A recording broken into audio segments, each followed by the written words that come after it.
ಭಕ್ತರು ಗ್ರಂಥ ಪೂಜೆಯನ್ನು ಮಾಡಲಿಕ್ಕೆ ಬಂದಿದ್ದಾರೆ. ಅವರಿಗೆ ನೀರ್ಲಿಗಿ ಉತ್ಸವ ಸಮಿತಿ ಪರವಾಗಿ ತುಂಬು ಹೃದಯದ ಹಾರ್ದಿಕ ಸ್ವಾಗತವನ್ನು ಮಾಡ್ತಾ ತಾಯಂದ್ರೆಲ್ಲ ಕುಳಿತುಕೊಳ್ಬೇಕು. ಇನ್ನೇನು ಕೆಲವೇ ನಿಮಿಷಗಳಲ್ಲಿ ಶರಣರ ಚರಿತಾಮೃತ ಪ್ರವಚನ ಪ್ರಾರಂಭ ಆಗ್ತದೆ.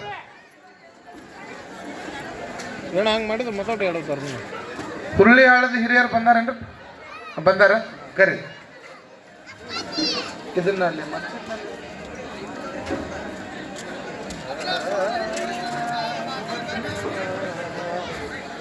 ದಯಮಾಡಿ ಹುರುಳಿಯಾಳ ಗ್ರಾಮದ ಹಿರಿಯರು ವೇದಿಕೆ ಮೇಲೆ ಬರಬೇಕು. ಜೋರಾದ ಚಪ್ಪಾಳಿಯೊಂದಿಗೆ ಆ ಹಿರಿಯರನ್ನ ಸ್ವಾಗತ ಕೋರೋಣ. ತಾಯಂದ್ರು ಯವ್ವ ಯಾಕೆ ಬಂದು ವಾಪಸ್ ಹೊಂಟಿರು ಗೊತ್ತಾಗವಲ್ತು. ಹಿಂಗೆ ಬಂದು ಹೋಗೋದು ಸರಿಯಲ್ಲ. ಪ್ರವಚನ ಮುಗಿಸ ಹೋಗ್ಬೇಕ್ರಿ. ಬರ್ರಿ ಎಲ್ಲ ಕುತ್ಕೋ ಬರ್ರಿ. ಇದು ಈ ಊರ್ ಹಿರಿಯರ ನೀರ್ಲಿಗಿ ಗೌಡ್ರ ಅವ್ರೆಲ್ಲ ಯಾಕೆ ಗುಂಪು ಕಟ್ಕೊಂಡು ನಿಂತಾರ್ರಿ? ಏನ್ ಸಾಲ ಕೊಡೋದೈತೇನ್ರಿ ಅವ್ರಿಗೆ? ಯಾರಿಗಾರೆ ಬರ್ರಿಪ್ಪ ಕುಂಡ್ರು ಬರ್ರಿ ಅಂದ್ರೆ ಹಂಗೆ ಗುಂಪು ಗುಂಪಾಗಿ ನಿಂದಿರ್ತಾ ಇದ್ದೀರಿ. ಇದು ಸಂಸ್ಕಾರ ಅಲ್ಲಿದು. ಬರ್ರಿ ದಯಮಾಡಿ ಬರ್ರಿ ಕುತ್ಕೊಳ್ರಿ.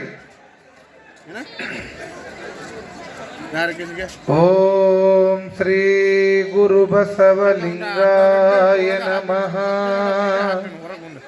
ಶ್ರೀ ಗುರು ಬಸವಲಿಂಗಾಯ ನಮಃ. ಶ್ರೀ ಗುರು ಬಸವಲಿಂಗಾಯ ನಮಃ. ಶ್ರೀ ಗುರು ಬಸವಲಿಂಗಾಯ ನಮಃ. ಓಂ ಶ್ರೀ ಗುರು ಬಸವಲಿಂಗಾಯ ನಮಃ. ಓಂ ಶ್ರೀ ಗುರು ಬಸವಲಿಂಗಾಯ ನಮಃ. ಜೈ ಮಂಗಲಂ ಜೈ ನಮಃ ಪಾರ್ವತಿ ಪತಿ ಶಿವ ಹರ ಹರ ಮಹಾದೇವ್. ವಿಶ್ವಗುರು ಬಸವೇಶ್ವರ ಮಹಾರಾಜ್ ಕಿ, पंडित पुट्टराज गवाई महाराज की, सकल साधु संत महाराज की जय. मंगलम जय नमः पार्वती पति शिव हर हर महादेव.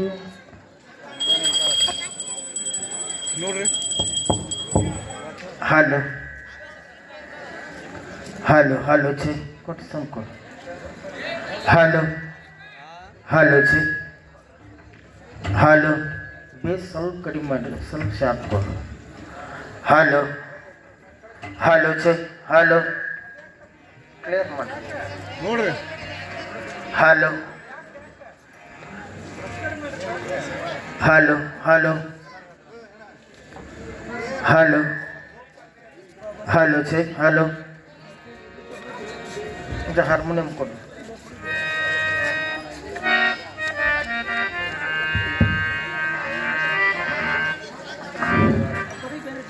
हेलो तबला सुन.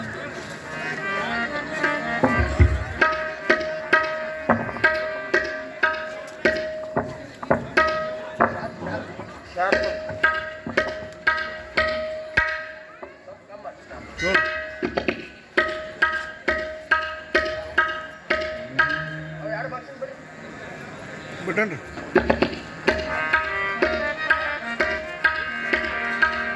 सांब जय नमः पार्वती पति शिव हर हर महादेव. कानगल्ल गुरु कुमारेश्वर महाराज के, श्री गुरु पंचाक्षरेश्वर महाराज के, श्री गुरु पुट्टराजेश्वर महाराज के, जगत ज्योति बसवेश्वर महाराज के. सांब जय नमः पार्वती पति शिव हर हर महादेव.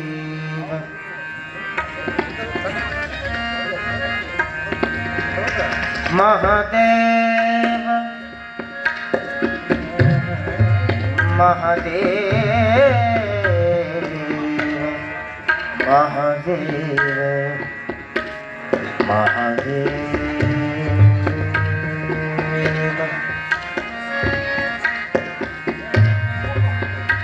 वक्रतुंड महाकाय सूर्यकोटि समप्रभा ನಿರ್ವಿಘ್ನಂ ಕುರು ಮೇ ದೇವ ಸರ್ವಕಾರ್ಯೇಷು ಸರ್ವದಾ. ಸಂಗೀತ ಸಾಗರಂ ಚೈವ ಸಾಹಿತ್ಯ ಭೂಷಣಂ ತಥಾ ಲಿಂಗ ಪೂಜಾ ಸದಾನಂದಂ ವಂದೇ ಹಾನಗಲ್ಲ ಗುರು ಕುಮಾರೇಶ ಪಂಚಾಕ್ಷರೇಶ ಪುಟ್ಟರಾಜ ಪ್ರಭೋ. ಸರ್ವಮಂಗಳ ಮಾಂಗಲ್ಯೆ ಶಿವೆ ಸರ್ವಾರ್ಥ ಸಾಧಕೆ ಶರಣ್ಯೇ ತ್ರಯಂಬಕೆ ದೇವಿ ನಾರಾಯಣಿ ನಮೋಸ್ತುತೆ. ಸಾಂಬಜೈ ನಮ ಪಾರ್ವತೆ ಪದ ಶಿವ ಹರ ಹರ ಮಹಾದೇವ.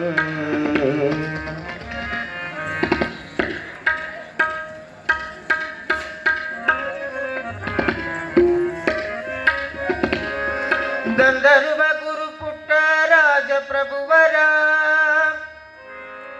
ಗಂಧರ್ವ ಗುರು ಪುಟ್ಟ ರಾಜ ಪ್ರಭುವರ ಪುಟ್ಟ ಪುಟ್ಟ ಹೆಜ್ಜೆ ಹಾಕುತ್ತ ಬಂದ ಗುರುವರ ಪುಟ್ಟ ಪುಟ್ಟ ಹೆಜ್ಜೆ ಹಾಕುತ್ತ ಬಂದ ಗುರುವರ ಗಂಧರ್ವ ಗುರು ಪುಟ್ಟ ರಾಜ ಪ್ರಭುವರ ಗಂಧರ್ವ ಗುರು ಪುಟ್ಟ ರಾಜ ಪ್ರಭುವರ ಪುಟ್ಟ ಪುಟ್ಟ ಹೆಜ್ಜೆ ಹಾಕುತ್ತ ಬಂದ ಗುರುವರ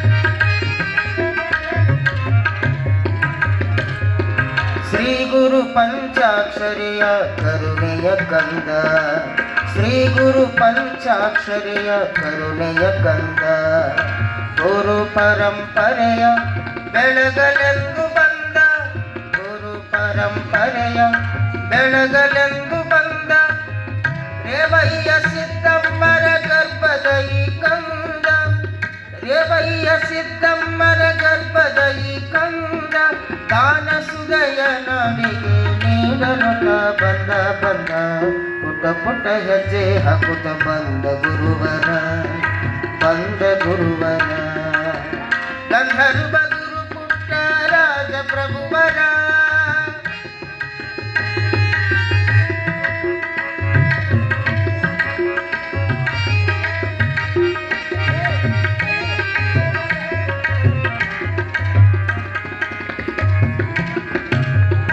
ಅಂಧನಾಗಿ ಬಂದು ಜಗಕ್ಕೆ ಆನಂದ ತಂದ ಅಂಧನಾಗಿ ಬಂದು ಜಗಕ್ಕೆ ಆನಂದ ತಂದ ಚೈತ್ರದ ಛಲವೂ ಹೊತ್ತು ಗಾನವನಕ್ಕೆ ಬಂದ ಚೈತ್ರದ ಛಲವೂ ಹೊತ್ತು ಗಾನವನಕ್ಕೆ ಬಂದ ಅಜ್ಞಾನ ಕತ್ತಲೆಗೆ ರವಿಯ ಬೆಳಕು ತಂದ ಅಜ್ಞಾನ ಕತ್ತಲೆಗೆ ರವಿಯ ಬೆಳಕು ತಂದ ಸಾಹಿತ್ಯದ ಸವಿ ಉಣಿಸಲು ಕವಿಯಾಗಿ ಬಂದ ಪುಟ್ಟ ಪುಟ್ಟ ಹೆಜ್ಜೆ ಹಾಕುತ್ತ ಬಂದ ಗುರುವರ ಗಂಧರ್ವ ಗುರು ಪುಟ್ಟ ರಾಜ ಪ್ರಭುವರ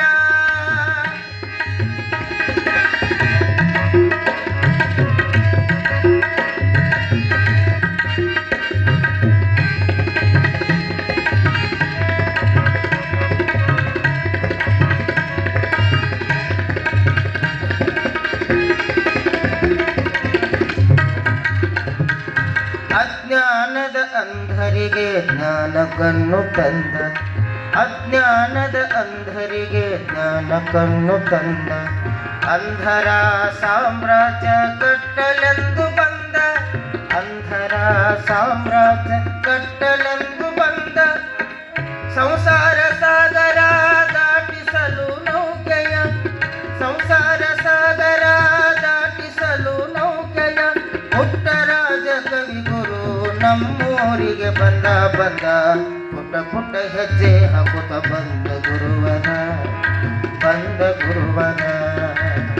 ಗಂಧರ್ವ ಗುರು ಪುಟ್ಟ ರಾಜ ಪ್ರಭುವರ ಪುಟ್ಟ ರಾಜ ಪ್ರಭುವರ ಪುಟ್ಟ ರಾಜ ಪ್ರಭುವರ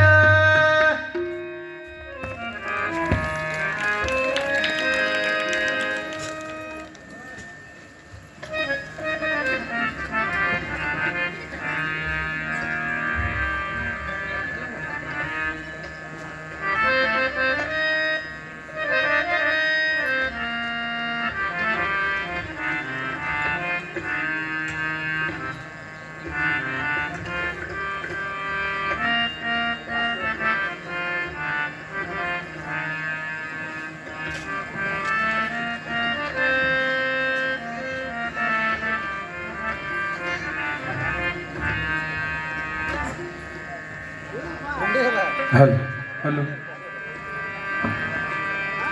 गुरु ब्रह्मा गुरु विष्णु गुरुदेवो महेश्वरः गुरु साक्षात् परब्रह्मा तस्मै श्री गुरुवे नमः तस्मै श्री गुरुवे नमः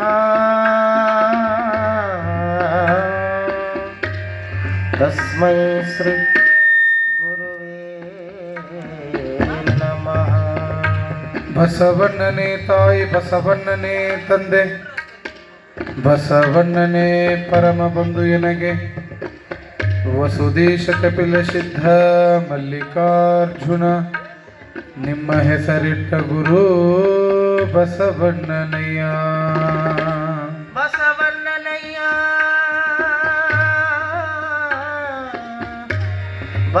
ಬಸವಣ್ಣನಯ್ಯ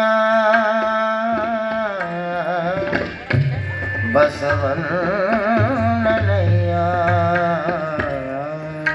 ಜಗದಗಲ ಮುಗಿಲಗಲ ಮಿಗೆಯಗಲ ನಿಮ್ಮಗಲ ಪಾತಾಳದಿಂದ ತತ್ತ ನಿಮ್ಮ ಶ್ರೀಚರಣ ಬ್ರಹ್ಮಾಂಡದಿಂದ ತತ್ತ ನಿಮ್ಮ ಶ್ರೀ ಮುಕುಟ ಅಗಮ್ಯ ಅಗೋಚರ ಅಪ್ರತಿಮ ಲಿಂಗವೇ ಕೂಡಲ ಸಂಗಮ ದೇವ ನೀವೆನ್ನ ಕರಸ್ಥಲಕ್ಕೆ ಬಂದು ಚುಳುಕಾದಿರಯ್ಯ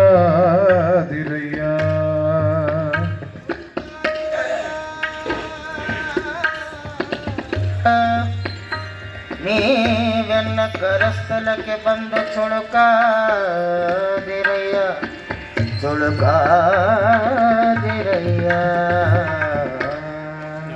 ಎಲ್ಲರೂ ನೇರವಾಗಿ ಕೂತ್ಕೊಳ್ರಿ ಪ್ರಾರ್ಥನೆಯಲ್ಲಿ ಎಲ್ಲರೂ ಪಾಲ್ಗೊಳ್ಬೇಕಾಗಿ ವಿನಂತಿ ಅಮೃತ ಪರಮಾಮೃತ ಶರಣರಾಚರಿತಾಮೃತ ಅಮೃತ ಪರಮಾಮೃತ ಶರಣರಾಚರಿತಾಮೃತ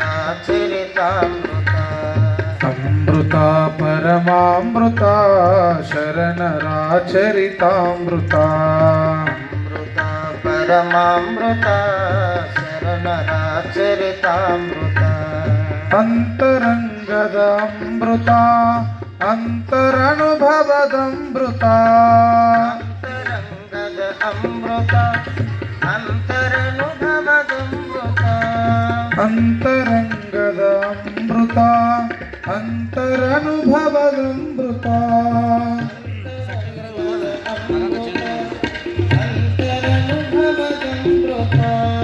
ಅಮೃತ ಪರಮಾಮೃತ ಶರಣರಾಚರಿತಾಮೃತ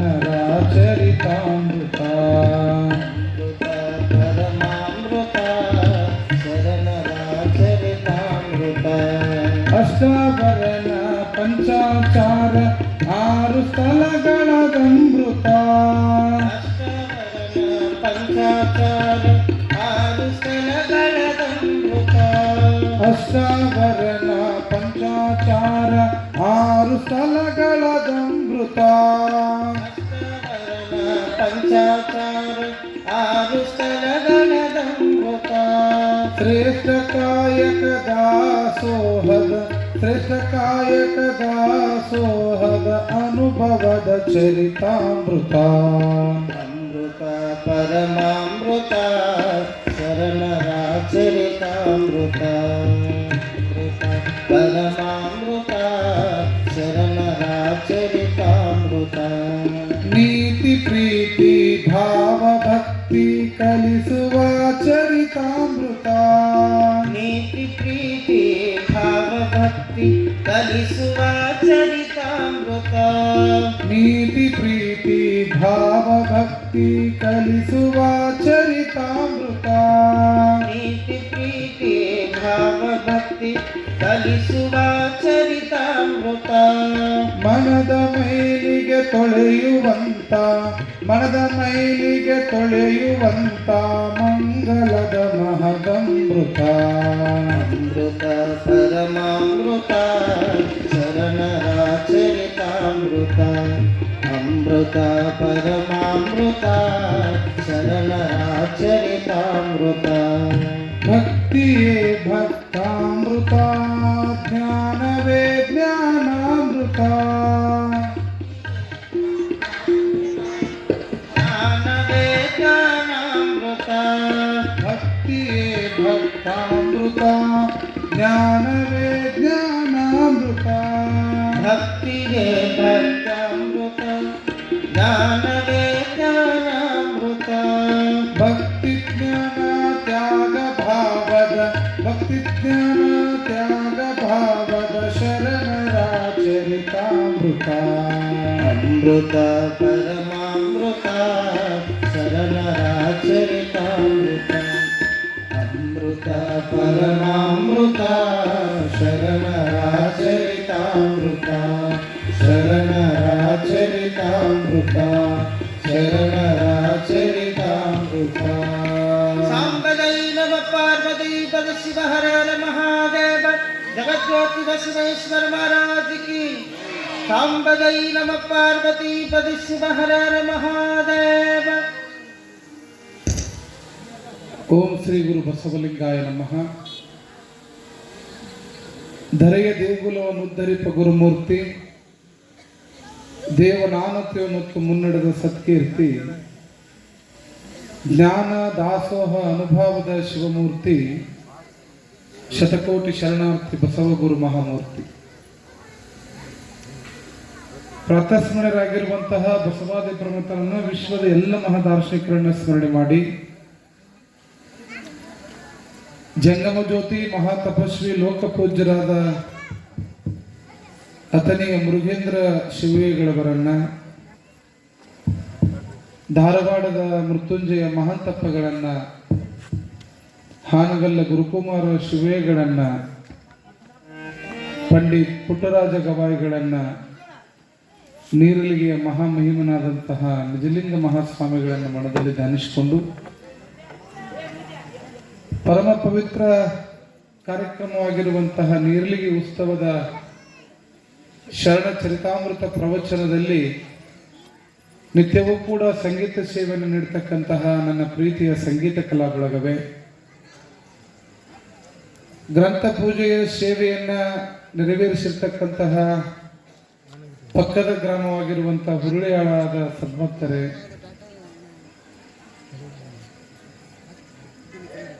ಈ ಕಾರ್ಯಕ್ರಮದಲ್ಲಿ ಪಾಲ್ಗೊಂಡಿರುವಂತಹ ಎಲ್ಲ ಶರಣ ತಂದೆ ತಾಯಿಗಳೇ, ಮುದ್ದು ಮಕ್ಕಳೇ, ಶಿವಾರ್ಥಿಗಳೇ, ದಾಸೋಹಿಗಳೇ,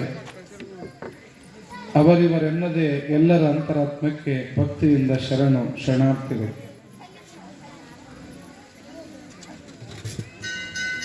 ವಿಶೇಷವಾಗಿ ನೀರಲಿಗೆ ಒಳಗ ಬಹಳ ಮಜಾ ನಡೆದ್ಬಿಟ್ಟದ ನೋಡ್ರಿ. ಒಂದು ಕಡೆಗೆ ಮ್ಯಾಲ ಹಾರಾಡೋದು ಬಂದತಿ, ಒಂದು ಕಡೆಗೆ ಕೆಳಗೆ ಹಿಡ್ಕೊಂಡು ಅಡ್ಡಾಡೋದು ಬಂದತಿ. ಬಹು ವರ್ಷಗಳ ಕನಸು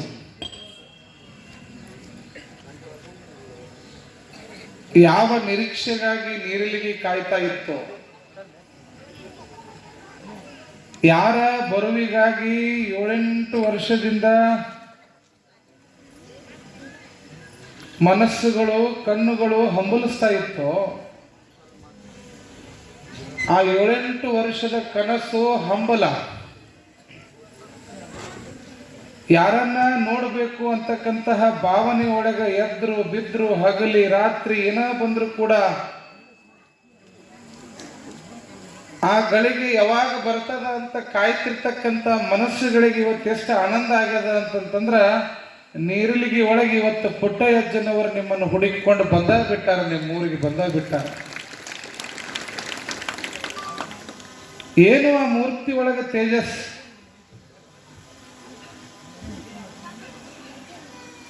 ನಾನು ಆ ಬಯಲು ಬಸವೇಶ್ವರ ದೇವಸ್ಥಾನ ಏನು ನಿರ್ಲಿಗಿ ಪ್ರಾರಂಭದೊಳಗೆ ಇರ್ತಕ್ಕಂಥ ದೇವಸ್ಥಾನದ ಕಡೆಗೆ ಹೋಗಿ ಮೂರ್ತಿ ನೋಡಿದಾಗ ನಾನು ಅಂದೆ, ಅಜ್ಜ ಪುಟ್ಟಯ್ಯಜ್ಜ ನೀರ್ಲಿಗಿಗೆ ಬರಾಕ ಇಷ್ಟು ವರ್ಷ ಬೇಕಾತೇನಪ್ಪ ಅಂತ ಕೇಳಿದ್ ನಾನು ಅಜ್ಜಗ. ನೀರ್ಲಿಗೆ ಒಳಗೆ ನೀನು ಬರ್ಲಿಕ್ಕೆ ಭಕ್ತರನ್ನ ಇಷ್ಟು ಪರೀಕ್ಷೆ ಮಾಡಬೇಕಾಗಿತ್ತೇನು, ಇಷ್ಟು ವರ್ಷ ಬೇಕಾತೇನು ಅಂತ ಕೇಳಿದಾಗ ಅವಾಗ ಪುಟ್ಟಯ್ಯಜ್ಜ ಅಂದ, ನೀರ್ಲಿಗಿಗೆ ನಾನು ಬರ್ಬೇಕನ್ನುವಂತ ಆಸೆ ಒಳಗ ಬಹಳ ವರ್ಷದಿಂದ ಕುಂತಿದ್ದೆ. ಆದ್ರ ನೀರಿಲಿಗೆ ಉತ್ಸವ ಅನ್ನುವಂತ ಕಾರ್ಯಕ್ರಮದೊಳಗೆ ಎಲ್ಲರೂ ಕೂಡಿ ಕಾರ್ಯಕ್ರಮ ಮಾಡ್ಲಿ ಅಂತ ನಾ ಕಾಯಕತ್ತಿದ್ನಿ. ಅದಕ್ಕೆ ಈಗೆಲ್ಲ ಕೂಡೈತಿ, ಅದಕ್ಕೆ ನಾ ಬಂದೇನಿ ನೋಡಪ್ಪ ಊರಾಗ ಅಂತಂದ್ರೆ ಇದು ಭಾಗ್ಯ, ಇದು ಭಾಗ್ಯ, ಇದು ಭಾಗ್ಯವಯ್ಯ. ಎಷ್ಟು ಆನಂದ ಆಗಕತ್ತದ ಅಂತಂದ್ರ, ಸಾಕ್ಷಾತ್ ಗದಗಿನ ಪುಟ್ಟಯ್ಯಜ್ಜನವ್ರು ಲಿಂಗೈಕ್ಯರಾಗ್ಯಾರ ಅಂತ ಬಹಳ ಜನ ಹೇಳ್ತಾರ. ಬಹುಶಃ ಲಿಂಗೈಕ್ಯರಾಗಿಲ್ಲ ಅವರು, ಸಾಕ್ಷಾತ್ ಇವತ್ತು ಗದಗಿನಿಂದ ಎಲ್ಲಿ ಬಂದಾರ ಅಂತಂದ್ರ ನೀರ್ಲಿಗೆ ಒಳಗೆ ಬಂದು ನಿಂತಾರ ಅಂತಕ್ಕಂಥ ಭಾವನೆ ಆ ಮೂರ್ತಿ ಒಳಗೆ ಕಾಣಕತ್ತದ. ನಮ್ಮ ಗವಾಯಿಗಳು ಬಹಳ ಚಂದ ಹಾಡಿದರು. ಪುಟ್ಟ ಪುಟ್ಟ ಹೆಜ್ಜೆಯನ್ನು ಹಾಕುತ್ತ ಬಂದ ಗುರುವರ, ಗಂಧರ್ವ ಗುರು ಪುಟ್ಟ ರಾಜ ಪ್ರಭುವರ ಅಂತೇಳಿ. ಯಾವ ನಿರೀಕ್ಷೆ ಒಳಗಿದ್ದೀವಿ ನಾವೆಲ್ಲ, ಕನಸು ಈಡೇರ್ತೀವ. ನಾನು ನೋಡಾಕತ್ತಿದ್ದೆ,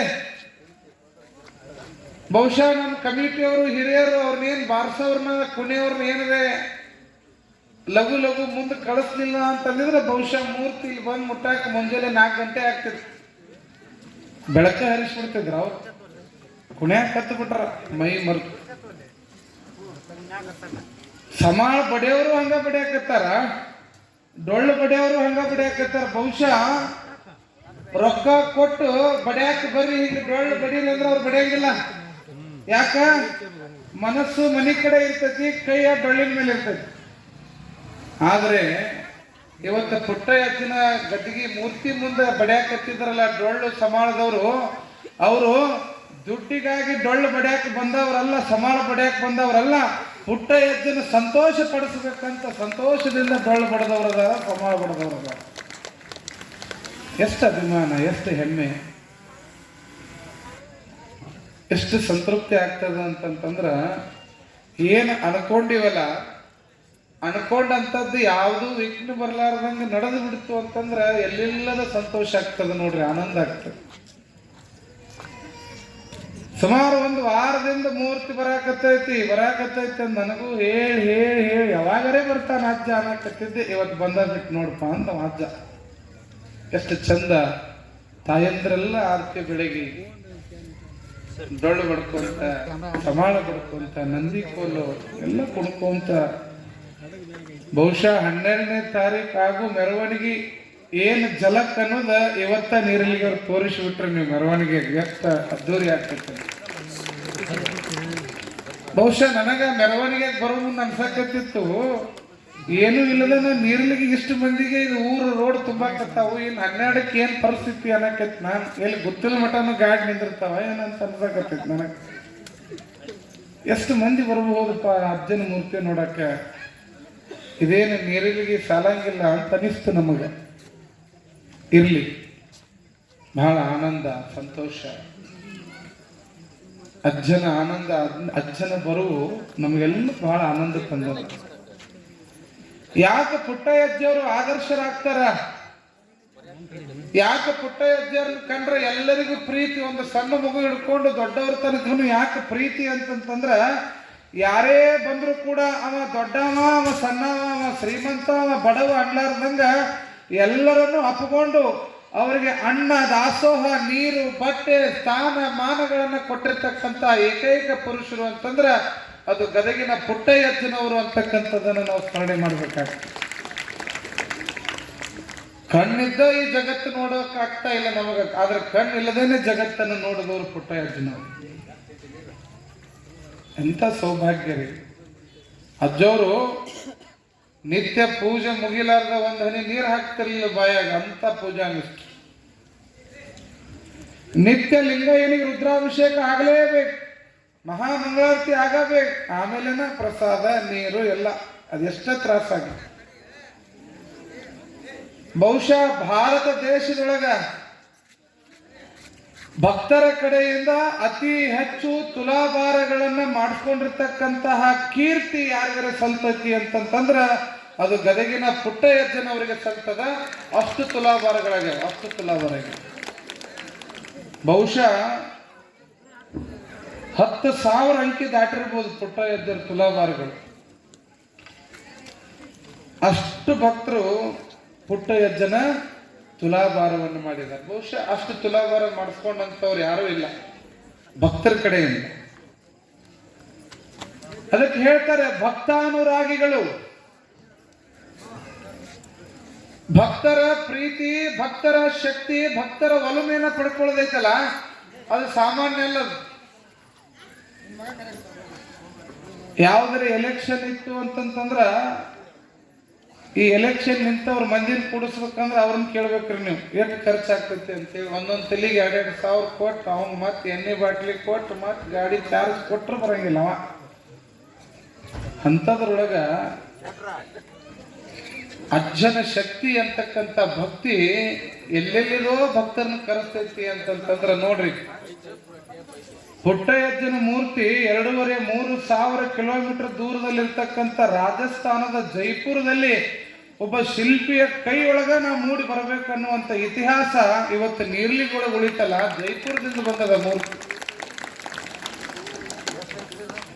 ಆ ಗಾಡಿ ಹೊಡ್ಕೊಂಡು ಬಂದ ಡ್ರೈವರ್ ಗಣ ಖುಷಿ ಪಟ್ಟ ನಾವ. ಬಹುಶಃ ಅವನ ಜೀವನದೊಳಗೆ ಇಷ್ಟು ಮೂರ್ತಿ ಮಾಡ್ಯಾನಲ್ಲ, ಅವನ ಗಾಡಿ ಇಷ್ಟು ಮೂರ್ತಿ ತಗೊಂಡು ಹೋಗಿ ಎಲ್ಲ ಕಡೆ ಮುಟ್ಟಿಸಿ ಬಂದೈತಲ್ಲ. ಬಹುಶಃ ನಾ ಅನ್ಕೊಂಡಿನಿ ಇವತ್ತು ಅವನ ಗಾಡಿ ಪಾವನ ಆಗ್ಬಿಡ್ತಾವ. ಎಷ್ಟು ಖುಷಿಲೇ ಮೆರವಣಿಗೆ ವಿಡಿಯೋ ಮಾಡಿ ಅವ್ರ ಮನೆಯವ್ರಿಗೆ ತೋರ್ಸಾಕತ್ತಿದ್ದ. ನೋಡ್ರಿ ನನ್ಗೆ ಹೆಂಗ್ ಮೆರವಣಿಗೆ ನಡೆದೈತೆ ಅಂತೇಳಿ ಮನೆಯವ್ರಿಗೆ ವಿಡಿಯೋ ಕಾಲ್ ಮಾಡ್ಯಾನ ಅವ. ಅಂದ್ರ ಬಹುಶಃ ಅವಂಗೂ ಕೂಡ ಆನಂದ, ಸಂತೋಷ.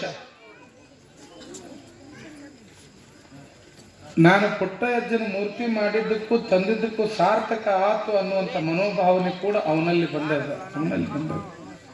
ಹೀಗಾಗಿ ಇಂಥ ಸುದೈವವನ್ನ ಅದಕ್ಕೆ ಹೇಳ್ತಾರೆ, ಕಣ್ಗಳು ತುಂಬಿದ ಬಳಿಕ ನೋಡಲಿಲ್ಲ. ಎಷ್ಟೋ ಜನಕ್ಕೆ ಕಣ್ಣದಾವ ಆದ್ರೆ ನೋಡು ಯೋಗಿಲ್ಲ.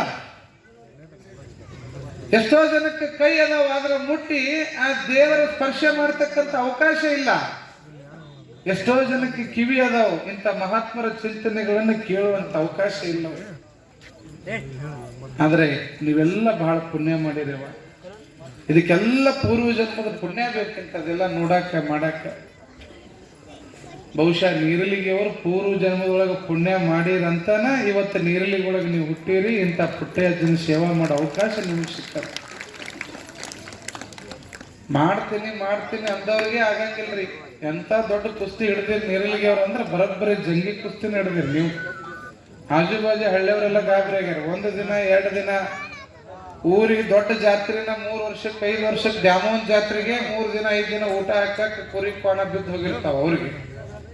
ಅಂತದ್ರಾಗ 1 ಅಲ್ಲ 2 ಅಲ್ಲ 21 ದಿನಾನು ಕೂಡ ಬಂದಂತ ಸಾವಿರಾರು ಜನ ಭಕ್ತರಿಗೆ ಒಂದು ತುತ್ತ ಅನ್ನನೂ ಕೂಡ ಕಡಿಮೆ ಆಗ್ಲಾರ್ದಂಗ ದಾಸೋಹ ಮಾಡಿ ಹೌದು ಅನ್ಸ್ಕೊಳ್ತಕ್ಕಂಥ ಭಕ್ತರಲ್ಲಿ ಅದಾರ ಅಂತಂದ್ರ ನೀರ್ಲಿಗೆ ಒಳಗದಾರ ಅಂತಕ್ಕಂಥದ್ದನ್ನ ತಾವೆಲ್ಲ ಮತ್ತೊಮ್ಮೆ ನಿರೂಪಿಸಿಬಿಟ್ಟಿದ್ದೀರಿ.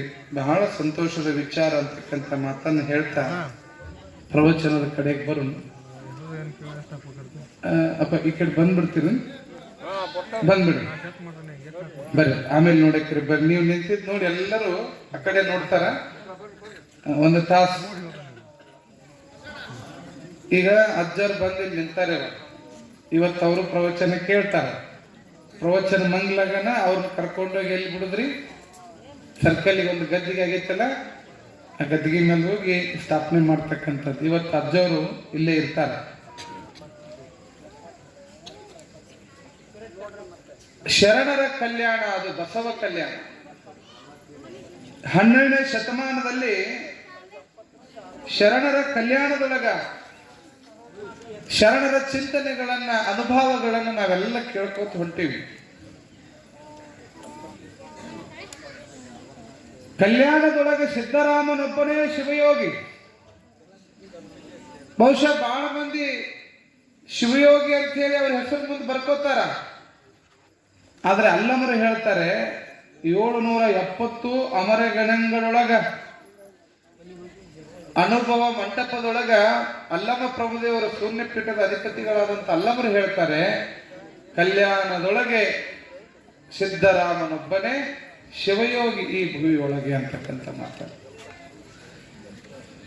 ಶಿವಯೋಗಿ ಅಂತಕ್ಕಂಥ ನಾಮವನ್ನು ಪಡ್ಕೊಳ್ಳೋದು ಅಂತಿಂತದಲ್ಲದು. ಅದಕ್ಕೆ ತನ್ನದೇ ಆದಂತಹ ಅನುಷ್ಠಾನ, ಶಕ್ತಿ, ಪೂಜೆ, ಪುನಸ್ಕಾರಗಳ ಆಚರಣೆಗಳು ಬೇಕಾಗ್ತಾವ. ಸುಮ್ಮನೆ ಬಿರುದಾವಳಿಗಳು, ಪ್ರಶಸ್ತಿಗಳು ಬರೋದಿಲ್ಲ. ಯಾವ ವ್ಯಕ್ತಿ ಸಾಧನೆ ಮಾಡಿರ್ತಾನೋ ಅವನಿಗೆ ಪ್ರಶಸ್ತಿಗಳು ಒಲದು ಬರ್ತವೆ. ಈಗ ಒಂದಿಷ್ಟು ಮಂದಿ ರೊಕ್ಕ ಕೊಟ್ಟು ಪ್ರಶಸ್ತಿ ತಗೊಳಕತ್ತಾರೆ ಬಿಡ್ರಿ, ಅದು ಬೇರೆ ವಿಚಾರ. ಆದರೆ ಬಿರುದಾವಳಿಗಳು, ಪ್ರಶಸ್ತಿಗಳು, ಸನ್ಮಾನಗಳು ಯಾವ ವ್ಯಕ್ತಿ ಅರ್ಹನಿರ್ತಾನೋ ಅವನಿಗೆ ಮಾತ್ರ ಬರ್ತಕ್ಕಂಥವೆಲ್ಲ. ಹೀಗಾಗಿ ಸೊನ್ನಲಿಗೆಯ ಸಿದ್ದರಾಮ ಶಿವಗಳು ಬಹಳ ಅದ್ಭುತವಾದಂತ ಒಂದು ವಚನವನ್ನ ಹೇಳ್ತಾರೆ ಈ ಸಮಾಜಕ್ಕೆ. ಏನು ಅದ್ಭುತವಾದಂತ ವಚನ ಹೇಳ್ತಾರ ಅಂತಂತಂದ್ರೆ, ಹೇಳ್ತಾರ ಅವರು, ಒಬ್ಬರ ಮನವ ನೋಯಿಸಿ ಒಬ್ಬರ ಮನವಘಾತವ ಮಾಡಿ ಗಂಗೆಯಲ್ಲಿ ಮುಳುಗಿದಡಿ ಏನಾಗುವುದಯ್ಯ. ಎಷ್ಟು ಅದ್ಭುತ ಮಾತು ಹೇಳ್ತಾರೆ ನೋಡಿ. ಒಬ್ಬರ ಮನವ ನೋಯಿಸಿ ಒಬ್ಬರ ಮನವಘಾತವ ಮಾಡಿ ಗಂಗೆಯೊಳಗೆ ಮಿಂದಡೆ ಏನಾಗುವುದಯ್ಯ ಅಂತ ಪ್ರಶ್ನೆಯಾರ್ಥಕ ಚಿಹ್ನೆಯನ್ನು ಕೊಡ್ತಾರೆ ಈ ಸಮಾಜಕ್ಕೆ. ಪ್ರಶ್ನೆ ಕೇಳಕತ್ತಾರೆ ಸಿದ್ದರಾಮ ಶಿವಗಳು. ಚಂದ್ರನು ಗಂಗೆಯ ತಡಿಯಲಿದ್ದಡೇನು ಕಲಂಕ ಬಿಡದಾಯಿತ್ತೆ. ಶರಣರ ವಚನಗಳು ಒಂದೊಂದು ಸಾಲುಗಳನ್ನ ಉದಾಹರಣೆ ಕೊಟ್ಟು ಹೇಳ್ತಾರೆ. ಏನು ಚಂದ್ರ ಅದಾನಲ್ಲ, ಗಂಗೆಯ ಪಕ್ಕದೊಳಗನೆ ಅದಾನ. ದಡದೊಳಗಿರ್ತಕ್ಕಂಥ ಚಂದ್ರನ ಕಳಂಕ ಬಿಡದಾಯಿತ್ತೆ. ಅದು ಕಾರಣ ಒಬ್ಬರ ಮನವ ನೋಯಿಸದವನ, ಒಬ್ಬರ ಮನವಘಾತವ ಮಾಡದವನ ಪರಮ ಪಾವನ ನೋಡ ಕಪಿಲ ಸಿದ್ಧ ಮಲ್ಲಿಕಾರ್ಜುನ ಅಂತಕ್ಕಂಥ ಮಾತನ್ನ ಸೊನ್ನಲಿಗೆ ಸಿದ್ದರಾಮ ಶಿವಗಳು ಬರೀತಾರೆ. ಎಷ್ಟು ಅದ್ಭುತವಾದಂತ ವಚನ ಇದು. ಪಾಪ ಕರ್ಮಗಳನ್ನು ಮಾಡಿ, ಇನ್ನೊಬ್ಬರಿಗೆ ನೋವು ಮಾಡಿ, ಇನ್ನೊಬ್ಬರಿಗೆ ವಂಚನೆ ಮಾಡಿ, ತಲೆ ಒಡೆದು ಊರೆಲ್ಲ ಸರ್ವನಾಶ ಮಾಡಿ ಹೋಗುದ್ರಿ. ಎಲ್ಲಿ? ಕಾಶಿಗೆ ಹೋಗೋದು. ಹೋಗಿ ಗಂಗೆ ಒಳಗೆ 3 ಸಾರಿ ಮುಳುಗಿ ಬಂದ್ರೆ ನನ್ನ ಪಾಪ ದೂರ ಅದು ಅಂತ ತಿಳ್ಕೊಳ್ತಾರೆ. ಇಲ್ಲಿ ಕೊಲೆ ಮಾಡೋದು, ದರೋಡೆ ಮಾಡೋದು, ಸುಳ್ಳು ಹೇಳಿ ಮೋಸ ಮಾಡಿ ರೊಕ್ಕ ಹೊಡಿದ್ರಿ, ಕಾಶಿ ಒಳಗೋ ಗಂಗೆ ಒಳಗೆ ಮುಳುಗಿ ಬಂದ್ರೆ ನಿಮ್ಮ ಪಾಪ ಕರ್ಮಗಳು ಕಳೀತಾವೇನು ಅಂತ ಶರಣರು ಪ್ರಶ್ನೆ ಮಾಡಾಕತ್ತಾರೆ. ಯಾವ ಕ್ಷೇತ್ರದೊಳಗೆ, ಯಾವ ನೀರಿನೊಳಗೆ ಮುಳುಗಿದ್ರು ಕೂಡ ನಿನಗೆ ಅಂಟಿರ್ತಕ್ಕಂಥ ಪಾಪ ಕರ್ಮಗಳು ಹೋಗೋದಿಲ್ಲ ನೀರಿನೊಳಗ. ಅದಕ್ಕೆ ಹೇಳ್ತಾರ ಅವರು, ಒಬ್ಬರ ಮನವ ನೋಯಿಸದವನ, ಒಬ್ಬರ ಮನವ ಘಾತ ಮಾಡದವನು ಪರಮ ಪಾವನನು ನೋಡ ಕಪಿಲ ಸಿದ್ಧ ಮಲ್ಲಿಕಾರ್ಜುನ ಅಂತಾರ ಅವರು. ಅದಕ್ಕೆ ಗಂಗೆಗೆ ಹೋಗಿ ಮುಳುಗಿ ಬಂದೆ, ಅಲ್ಲಿ ದಾನ ಕೊಟ್ಟೆ, ಇದನ್ನು ಮಾಡಿದೆ, ಅದನ್ನು ಮಾಡಿದೆ ಅಂತ ಹೇಳಿ ಪಾಪ ಕರ್ಮಗಳನ್ನು ಮಾಡ್ಕೊಂತ ಗಂಗೆ ಒಳಗೆ ಮುಳುಗಿ ಬಂದರೆ ನಿಮ್ಮ ಪಾಪಗಳು ತೊಳೆದು ಹೋಗಂಗಿಲ್ಲ, ನಿಮಗೆ ಅಂಟ್ಕೊಂಡಿರ್ತಾವ, ನಿಮ್ಮ ಬೆನ್ನ ಹಿಂದೆ ಇರ್ತಾವ. ಇನ್ನೊಬ್ಬರ ಸುಖದೊಳಗೆ ನಮ್ಮ ಸುಖ ನೋಡ್ಬೇಕು, ಇನ್ನೊಬ್ಬರ ಆನಂದದೊಳಗೆ ನಮ್ಮ ಆನಂದವನ್ನು ನೋಡ್ಬೇಕು. ಬೇಕಾದ್ರೆ ಪರೀಕ್ಷೆ ಮಾಡ್ರಿ ನೀವು. ನಿಮ್ಮ ಮನೆಯೊಳಗೆ ನೀವು ಅಡಿಗೆ ಮಾಡಿಕೊಂಡು ನೀವು ಉಂಡಾಗ ಸಿಗುವಂತ ಸುಖನ ಬೇರೆ, ಯಾರಲ್ಲಿ 4 ಮಂದಿ ಬಂದಾಗ ಅವರಿಗೆ ನೀಡಿ ಅವರು ಊಟ ಮಾಡಿ ಆನಂದದಿಂದ ನಕ್ಕುವಂತ ಹೋದಾಗ ಆಗ ಸಿಗುವಂತ ಆನಂದವೇ ಬೇರೆ. ಹೀಗಾಗಿ ಉಂಡು ಸುಖ ಪಡೋದಲ್ಲ, ಉಣಿಸಿ ಸುಖ ಪಡೋದು, ಉಣಿಸಿ ಸುಖ ಪಡೋದು. ಅದಕ್ಕೆ ಡಿ ವಿ ಗುಂಡಪ್ಪನವ್ರು ಹೇಳ್ತಾರೆ, ನಗುವು ಸಹಜದ ಧರ್ಮ, ನಗಿಸುವುದು ಪರಧರ್ಮ. ನಗುವ ಕೇಳಿಸಿ ನಗುವುದು ಅತಿಶಯದ ಧರ್ಮ, ನಗುತ್ತಾ ನಗಿಸಿ ನಗುವ ಬಾಳುವ ವರವ ಬಿಗೆ ನೀನು ಬೇಡಿಕೊಳ್ಳೋ ಮಂಕುತಿಮ್ಮ, ಬಿಗೆ ನೀನು ಬೇಡಿಕೊಳ್ಳೋ ಮಂಕುತಿಮ್ಮ ಅಂತಾರೆ. ಒಬ್ಬರನ್ನು ನಗಿಸುವುದಲ್ಲ, ಒಬ್ಬರನ್ನ ಆನಂದ ಪಡಿಸುವುದಲ್ಲ, ಅದರಲ್ಲಿರುವಂತ ಸುಖ ಮತ್ತೊಂದರೊಳಗಿಲ್ಲ.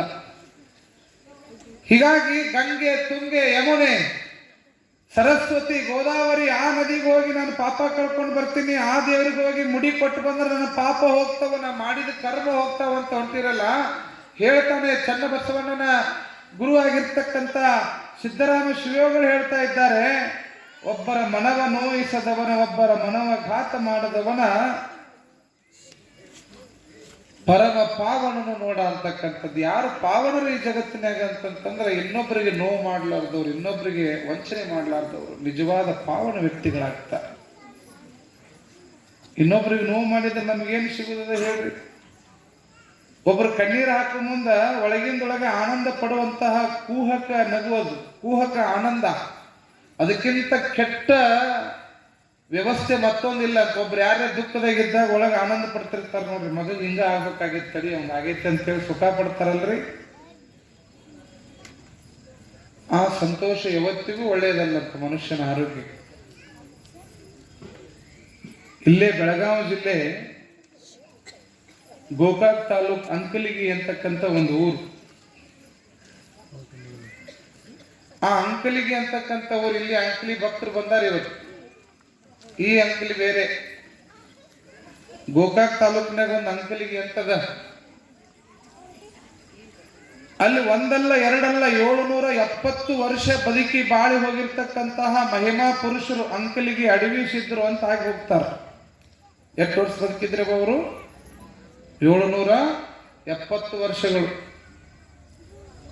ಈ ನಾಡಿನೊಳಗೆ 770 ವರ್ಷ ಬದುಕಿದವರು ಒಬ್ರು ಅಂಕಲಿಗೆ ಅಡವಿ ಸಿದ್ಧರು, ಇನ್ನೊಬ್ರು ಹೊಸಳ್ಳಿಯ ಬುಧೀಶ್ವರ ಸ್ವಾಮಿಗಳು.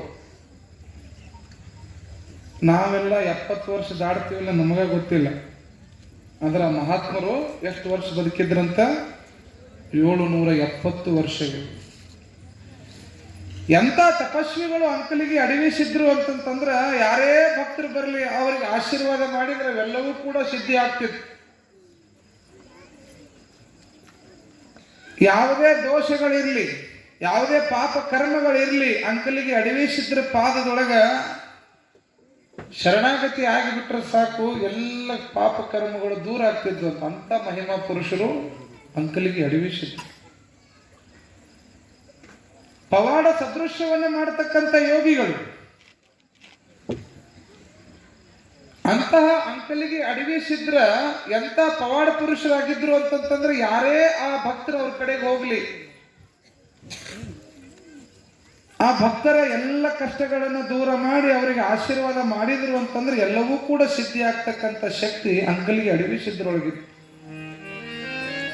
ಮಕ್ಕಳಾಗಲಾರದವರಿಗೆ ಆಶೀರ್ವಾದ ಮಾಡಿದ್ರೆ ಅವರಿಗೆಲ್ಲ ಮಕ್ಕಳಾಗ್ತಕ್ಕಂಥ ಶಕ್ತಿ ಅಂಕಲಿಗೆ ಅಡವಿ ಸಿದ್ಧರ ಶಕ್ತಿ ಆಶೀರ್ವಾದದೊಳಗಿತ್ತು. ಇಂತಹ ಮಹಿಮಾ ಪುರುಷನಾಗಿರ್ತಕ್ಕಂಥ ಅಂಕಲಿ ಅಡವಿ ಸಿದ್ಧರ ಮಠದೊಳಗ ನಿತ್ಯವೂ ಕೂಡ ಸಾವಿರಾರು ಜನಕ್ಕೆ ದಾಸೋಹ, ಅನ್ನ ಪ್ರಸಾದ ಈಗ ಮಾಡಕತ್ತಿರಲ್ಲ ನೀವು, ಹಿಂಗ ನಿತ್ಯ ದಾಸೋಹ ನಡೆಯುದು ಮಠದಾಗ.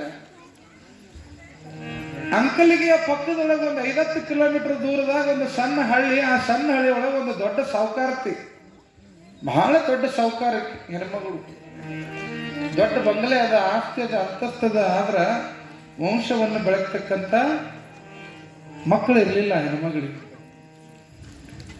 ಆ ಶ್ರೀಮಂತ ಸಾಹುಕಾರತಿ ಆ ಹೆಣ್ಮಗಳು ಅಂಕಲಿಗೆ ಅಡವಿ ಸಿದ್ರ ಆಶೀರ್ವಾದ ತಗೊಂಡು ಬರುವಂತಡಿ, ಹಂಗಾರ ಮಠಕ್ಕೆ ಹೋಗೋ ಮುಂದೆ ಹಂಗ ಹೋಗಬಾರ್ದು ಅಂತ ತಿಳ್ಕೊಂಡು ಮನಿ ಒಳಗ ಬೆಳಗ್ಗೆ ಎದ್ದಕ್ಕಿನ ದಾಸೋಹಕ್ಕಂತೇಳಿ ಭಕ್ಷ್ಯ ಭೋಜನವನ್ನು ಅಡಿಗೆ ತಯಾರು ಮಾಡ್ಕೊಂಡ. ವಿಧ ವಿಧವಾದ ಅಡಿಗೆ ತಯಾರು ಮಾಡಿಕೊಂಡು ಚಕಡಿಯಾಗಿ ಇಟ್ಕೊಂಡು ಬುಟ್ಟಿ ಗಟ್ಟು ಕಟ್ಕೊಂಡು ಏನು ಭಕ್ಷ್ಯ ಭೋಜನ ಅಂತ ಆನಂದ, ದೊಡ್ಡ ಮನೆ ಆನಂದದ ಅಡಿಗೆ. ದಾಸೋಹಕ್ಕೆ ತಗೊಂಡು ಹೋಗೋಣ ತಡಿ, ಅಂಕಲಿಗೆ ಅಡವಿಸಿದ್ರ ಕಡೆ ಅಂತ ತಿಳ್ಕೊಂಡು ಎತ್ತಿನ ಗಾಡಿಯಾಗಿ ಹಿಂಗೆ ತಗೊಂಡು ಹೊಂಟಾಳ. ಇನ್ನೇನು 2 ಕಿಲೋಮೀಟರ್ ದೂರದಾಗ ಅಂಕಲಿಗೆ ಅದು, ಇನ್ನೇನು 2 ಕಿಲೋಮೀಟರ್ ದೂರದಾಗ ಅಂಕಲಿಗೆ ಹೋಗ್ಬೇಕು. ಆ ಚಕ್ಕಡಿಗೆ, ಎತ್ತಿನ ಬಂಡಿಗೆ 7-8 ವರ್ಷದ ಒಬ್ಬ ಬಾಲಕ, ಮೈ ಮೇಲೆ ಒಂದು ತುಂಡು ಬಟ್ಟೆ ಇಲ್ಲ. ಆ ಬಟ್ಟೆ ಇಲ್ಲದಂತಹ ಒಬ್ಬ 7-8 ವರ್ಷದ ಬಾಲಕ ಆ ಚಕ್ಕಡಿಗೆ ಓಡೋಡಿ ಬಂದ ಚಕ್ಕಡಿ ಅಡ್ಡಗಟ್ತಾನ, ನಿಲ್ಲಿಸ್ತಾನ. ನಿಲ್ಲಿಸಿ ಆ ತಾಯಿಗೆ ಕೇಳ್ತಾನವ, ನಾನು ಬಹಳ ದಿನ ಆತು ಊಟ ಮಾಡಿ, ನನಗೆ ಹೊಟ್ಟೆ ಹಸ್ತದ, ಒಂದಿಷ್ಟು ಏನಾದ್ರು ತಿನ್ನಾಕ್ ಕೊಡ್ಬೇ ಅಂತ ಹೇಳಿ ಆ 7-8 ವರ್ಷದ ಬಾಲಕ ಹೆಣ್ಮಗಳು ಕೇಳ್ತಾನೆ ಸೌಕಾರ್ತಿ.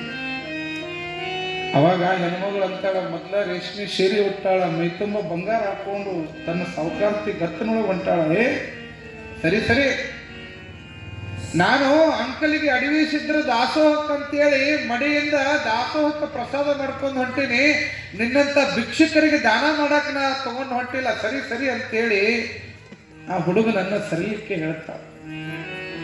ಹಸದ ಹೊಟ್ಟಿ, ಯವ್ವ ನೀವೊಂದು ತುತ್ತು ಅನ್ನ ಕೊಟ್ಟಂದ್ರ ನನ್ನ ಜೀವ ಉಳಿಸ್ದಂಗ ಆಗ್ತದ, ಭಾಳ ಹೊಟ್ಟೆ ಹಸ್ತದ, ನೀರಡಿಕೆ ಆಗಕತ್ತದ, ಒಂದಿಷ್ಟು ಏನ್ರಿ ತಿನ್ನಕ್ ಕೊಡು ಅಂತ ಆ ಬಾಲಕ ಅಂಗಲಾಚಿ ಕೇಳಿದ್ರು ಕೂಡ ಆ ಹೆಣ್ಮಗಳು ಕ್ಯಾರೆ ಆಗ್ಲಿಲ್ಲ. ಆ ಬುಟ್ಟಿ ಒಳಗಿರ್ತಕ್ಕಂತಹ ಆ ಅಡಿಗೆಯ ವಾಸನೆ ಅವನು ಮೂಗಿಗೆ ಬಡಿದಿತ್ತು. ಏನಾರೇ ಮಾಡಿ ತಗೊಂಡ ಬಿಡುನು ಅಂತ ಹೇಳಿ ಆ ಚಕಡಿಗೆ ಬೆನ್ನು ಹತ್ತಿ ಇನ್ನೇನು ತಗೊಳಕ್ ಓಡೋಡಿ ಹೋಗ್ತೈತೆ ಆ ಕೂಸ. ಓಡಿ ಹೋಗಿ ಆ ದೊಡ್ಡ ಚಕಡಿ ಗಾಲಿಗೆ ಸಿಕ್ಕು ಆ ಬಾಲಕ ಪ್ರಾಣ ಕಳ್ಕೊಂಡ್ಬಿಡ್ತಾನೆ. ಯಾವಾಗ 7-8 ವರ್ಷದ ಬಾಲಕ ಹೊಟ್ಟೆ ಹಸಿವಿನಿಂದ ನರಳಾಡಿ ಆ ಚಕಡಿ ಗಾಲಿ ಆದ್ರೂ ಕೂಡ ಆ ಹೆಣ್ಮಗಳು ತಿರುಗಿ ನೋಡ್ಲಿಲ್ಲ. ಸತ್ತಾನ್ ಬಿಡು, ನಡಿ ಹೋಗಂತೇಳಿ ಚಕಡಿ ಹೊಡೆಯವನು ಹೇಳ್ಬಿಟ್ಲು. ಆ ಚಕಡಿ ಹೊಡ್ಕೊಂಡು ಅಡಿಗೆ ತಗೊಂಡು ಅಂಕಲಿಗೆ ಅಡವಿಸಿದ್ರ ಮಠಕ್ಕೆ ಬಂದ್ಲು. ಆಗ ತಾನೇ ಅಡವಿಸಿದ್ರು ಒಳಗಿಂದ ಪೂಜೆ ಮುಗಿಸಿ ಹೊರಗೆ ಬರ್ತಾರ. ಬುದ್ಧಿ, ನಾನು ಇಂಥ ಊರು ಸೌಕಾರ್ತಿ ಅದೇನ್ರಪ್ಪ, ನಿಮ್ಮ ಮಠದಾಗ 1000 ಜನಕ್ಕೆ ದಾಸೋಹ ಮಾಡಿಸ್ತೀರಿ ಅಂತ ಗೊತ್ತಾತು, ಅದಕ್ಕೆ ಭಕ್ಷ್ಯ ಭೋಜನಗಳು ಅಡಿಗೆ ಮಾಡ್ಕೊಂಡು ಬಂದೀನಿ, ಇದನ್ನು ನಿಮ್ಮ ಮಠಕ್ಕೆ ಸ್ವೀಕಾರ ಮಾಡ್ಕೊಳ್ರಿ, ತಗೊಳ್ರಿ ಅಂತ ಹೇಳಿ ಎಲ್ಲವನ್ನು ಕೊಡಕ್ಕೆ ಹೋಗಿ ಮುಂದೆ ಹೇಳ್ತಾಳ, ನಾನು ನಿಮ್ಮ ಕಡೆ ಬಂದಿದ್ದು ಇಷ್ಟೆಲ್ಲ ಸಂಪತ್ತು ಅದರಿ ಬುದ್ಧಿ, ಆದ್ರೆ ವಂಶವನ್ನು ಬೆಳಗ್ತಕ್ಕಂಥ ಒಂದು ಗಂಡು ಮಗು ಇಲ್ಲ, ಅದಕ್ಕೆ ಗಂಡು ಮಗು ಆಗಂಗೆ ಆಶೀರ್ವಾದ ಮಾಡ್ರಿ ಅಂತ ಹೆಣ್ಮಗಳು ಅಂಕಲಿಗೆ ಅಡವಿಸಿದ್ರನ್ನ ಕೇಳ್ತಾಳ. ಅವಾಗ ಅಂಕಲಿಗೆ ಅಡವಿಸಿದ್ರ ಅಂತಾರ, ಏ ಹುಚ್ಚಿ ಹೆಣ್ಮಗಳ, ಏ ಬುದ್ಧಿಗೇಡಿ, ನಿನಗ ಈಗಾಗಲೇ ಒಬ್ಬ ಮಗನ್ನ ಕಳಿಸಿದ್ದೆ ನಾನು, ನಿನಗ ಒಬ್ಬ ಮಗನ್ನ ಕಳಿಸಿದ್ದೆ, ಅವನಿಗೊಂದು ತುತ್ತು ಅನ್ನನೂ ಹಾಕ್ಲಾರ್ದಂಗ ಅವನ ಜೀವ ತೆಗೆದು ಬಂದಿ ಅಂತಂದ ಮೇಲೆ ಅದ ಹುಡುಗನ್ನ ನಿನಗೆ ಕೊಡ್ಬೇಕಂತ ನಾ ವಿಚಾರ ಮಾಡ್ಕೊಂತ ಕುಂತಿದ್ನಿ, ನಿನ್ನ ಮಗನ ನೀನ ಕೊಂದಿ ಅಂದ ಮೇಲೆ ನಿನಗೆ ಈ ಜನ್ಮದಾಗ ಮಕ್ಕಳ ಆಗಂಗಿಲ್ಲ, ಹೋಗಿ ಅಂದ್ಬಿಡ್ತಾರಂತೆ. ಪರಮಾತ್ಮ ಯಾವ್ಯಾವ ರೂಪದೊಳಗೆ ಯಾರ್ಯಾರನ್ನ ಹೆಂಗೆ ಪರೀಕ್ಷೆ ಮಾಡಕ್ ಬರ್ತಾನಂತ ಗೊತ್ತಿಲ್ಲ. ನಿನಗೆಲ್ಲ ಸಿರಿ ಸಂಪತ್ತಿತ್ತು, ಯಾವ ಗುರುವಿನ ಕಡೆಗೆ ಮಗ ಬೇಕು ಅಂತ ಪಡ್ಕೊಳಕ್ ಹೋಗಿಯೋ ಆ ಮಗನನ್ನೇ ನೀ ಚಕಡಿಯಾಗ ಕೊಂದು ಬಂದಿ ಅಂದ ಮೇಲೆ ನಿನಗಿನ ಮಗ ಎಲ್ಲಿ ಹುಟ್ಟಬೇಕು, ನಡಿ ನಿನಗೆ ಮಕ್ಕಳಾಗಂಗಿಲ್ಲ ಅಂದ್ಬಿಡ್ತಾರಂತ ಸಿದ್ದರಾಮ ಶ್ರೀಗಳು. ಅದಕ್ಕೆ ನಾ ಈ ಜಗತ್ತಿನ ಪ್ರತಿಯೊಬ್ಬ ವ್ಯಕ್ತಿಗೆ ಹೇಳೋದಿಷ್ಟೇ, ಇವೆಲ್ಲ ಕಾಲ್ಪನಿಕ ಕಥೆಗಳೆಲ್ಲ ನಡೆದಂತವು. ಇವೆಲ್ಲ ಯಾವಾಗ ಬಸವಣ್ಣ, ಯಾವಾಗ ಪುಟ್ಟಯ್ಯಜ್ಜನವರು ನಿಮ್ಮ ಮನೆ ಮುಂದೆ ಬಂದು ಯಾವಾಗ ಯಾವ್ಯಾವ ರೂಪದಾಗ ಏನೇನು ಕೇಳತ್ತಾರ ಗೊತ್ತಿಲ್ಲ, ಯಾವ ಸಂದರ್ಭಕ್ಕೆ ಯಾವ ಪರೀಕ್ಷೆಯನ್ನು ಒಡ್ಡುತ್ತಾರ ಗೊತ್ತಿಲ್ಲ. ಅಂತಹ ಪರೀಕ್ಷೆಯನ್ನು ಒಡ್ಡಿದಾಗ ನಿಮ್ಮ ಅಹಂಕಾರ ಮದವನ್ನು ತುಂಬಿಕೊಂಡು ನೀವೇನಾದ್ರೂ ಹೋಗಿದ್ದ ಆದ್ರ ನಿಮ್ಮ ಜೀವನದ ಅವನತಿಯನ್ನು ನೀವ ಪಡ್ಕೋತೀರಿ, ನೀವ ದುರ್ದೈವಿಗಳಾಗ್ತೀರಿ. ಅದಕ್ಕಾಗಿ ಎಚ್ಚರದಿಂದ ಹೆಜ್ಜೆ ಇಡಬೇಕು, ಎಚ್ಚರದಿಂದ. ಅದಕ್ಕೆ ಹೇಳ್ತಾರ ಒಬ್ರು ವಚನಕಾರರು, ಎಚ್ಚರವಿರಬೇಕು ನಡೆ ನುಡಿಯಲ್ಲಿ, ಮಸ್ತರವಿರಬೇಕು ಭವ ಸಂಸಾರದಲ್ಲಿ, ಹುಚ್ಚನಾಗಿರಬೇಕು ಜಗದ ಕಣ್ಣಿನಲ್ಲಿ, ಮನ ಅಚ್ಚೊತ್ತಿದಂತಿರಬೇಕು ಲಿಂಗದಲ್ಲಿ, ಎಂತಿ ಗುಣವುಳ್ಳ ಆತನೇ ಅಚ್ಚ ಶರಣನು ನೋಡ ಅಖಂಡೇಶ್ವರ ಅಖಂಡೇಶ್ವರ ಅಂತ ಷಣ್ಮುಖ ಶಿವಗಳು ಹೇಳ್ತಾರೆ, ಎಚ್ಚರಿಕೆ ಕೊಡಕತ್ತಾರೆ ಸಮಾಜಕ್ಕೆ. ಎಚ್ಚರವಿರಬೇಕು ನಡೆನುಡಿಯಲ್ಲಿ, ಮಸ್ತರವಿರಬೇಕು ಭವ ಸಂಸಾರದಲ್ಲಿ. ಈ ಜಗತ್ತಿನೊಳಗೆ ಹೆಂಗಿರ್ಬೇಕು ತಮ್ಮ ನೀನು ಅಂತಂತಂದ್ರ ಬಹಳ ಎಚ್ಚರವಾಗಿ ನಡಿ. ನೀನು ಇರೋ 84 ಲಕ್ಷ ಜೀವರಾಶಿಗಳಲ್ಲಿ ಶ್ರೇಷ್ಠವಾಗಿರ್ತಕ್ಕಂಥ ಮನುಷ್ಯ ಜನ್ಮಕ್ಕೆ ಬಂದು ನೀನು ಎಚ್ಚರ ತಪ್ಪಿ ಹೋದಿ ಅಂತಂದ್ರ ಹಳಿ ದಾಟಿದ ರೈಲಿನಂಗೆ ಆಗಿಬಿಡ್ತದೆ ನಿನ್ನ ಜೀವನ. ಹಳಿ ಮೇಲೆ ನೆಟ್ಟಗ ಹೋಗು ಅಂತ ಹೇಳ್ತಾರೆ ಶರಣರು. ಭವ ಸಂಸಾರದೊಳಗೆ ಮಸ್ತರತೆ ಇರಬೇಕಂತಕ್ಕಂಥದ್ದು. ಈ ಜಗತ್ತಿನೊಳಗೆ ನಾ ಬಹಳ ಶಾಣೆ ಅದೀನಿ ಅಂತ ಹೋದ್ರೆ ನಡೆಯಂಗಿಲ್ಲ ಅಂತ ಹುಚ್ಚರಂಗಿರ್ಬೇಕಂತ ಈ ಜಗತ್ತಿನಾಗ. ಏನೂ ಗೊತ್ತಿಲ್ದಂಗಿರ್ಬೇಕಂತ ಅತಿಯಾದ ಬುದ್ಧಿವಂತಿಕೆ, ನಾನು ಅತಿಯಾದ ಜಾಣ, ಅತಿಯಾದ ವಿದ್ಯಾವಂತ, ನನಗೆ ಅದು ಬರ್ತೈತಿ ನನಗೆ ಇದು ಬರ್ತೈತಿ ಅಂತ ಹೋದ್ರ ಈ ಜಗತ್ತು ನಿನ್ನನ್ನು ಮೆರೆಸಂಗಿಲ್ಲ, ನಿನ್ನನ್ನು ತುಳಿತದ. ಮುಂದೆ ಹೊಗಳೋರು ಬಹಳ ಮಂದಿ, ಆದ್ರೆ ಹಿಂದೆ ತೆಗಳ್ತಾರೆ. ಅದಕ್ಕೆ ಹೆಂಗಿರಬೇಕು ಅಂತಂತಂದ್ರೆ ಯಾವುದೇ ಯೋಗಿಗಳನ್ನು ನೋಡ್ರಿ, ತಪಸ್ವಿಗಳನ್ನು ನೋಡ್ರಿ, ನೀವೆಲ್ಲ ಚರಿತ್ರೆಯನ್ನು ಓದಿ. ಎಲ್ಲರೂ ಹೆಂಗಿರ್ತಿದ್ರು ಅಂತಂದ್ರ ಹುಚ್ಚರಂಗಿರೋರು. ಏನಪ್ಪ ಒಬ್ಬ ಹುಚ್ಚದಾನ,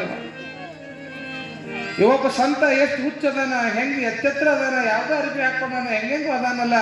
ಅದಕ್ಕ ಜಗತ್ತಿನೊಳಗೆ ಅತಿಯಾದ ಬುದ್ಧಿವಂತಿಕೆ ಮನುಷ್ಯನನ್ನ ಮೇಲೆತ್ತಂಗಿಲ್ಲ. ಏನೂ ಗೊತ್ತಿಲ್ಲದಂಗೆ ಇದ್ದವನೇ ಈ ಜಗತ್ತನ್ನ ಆಳ್ತಾನ ಅನ್ನೋದಕ್ಕೆ ಮಹಾತ್ಮರು ಉದಾಹರಣೆ ಆಗ್ತಾರೆ. ಜಗತ್ತಿನಲ್ಲಿ ಹುಚ್ಚನಾಗಿರಬೇಕು ಜಗದ ಕಣ್ಣಿನಲ್ಲಿ, ಮನ ಅಚ್ಚೊತ್ತಿದಂತಿರಬೇಕು ಲಿಂಗದಲ್ಲಿ.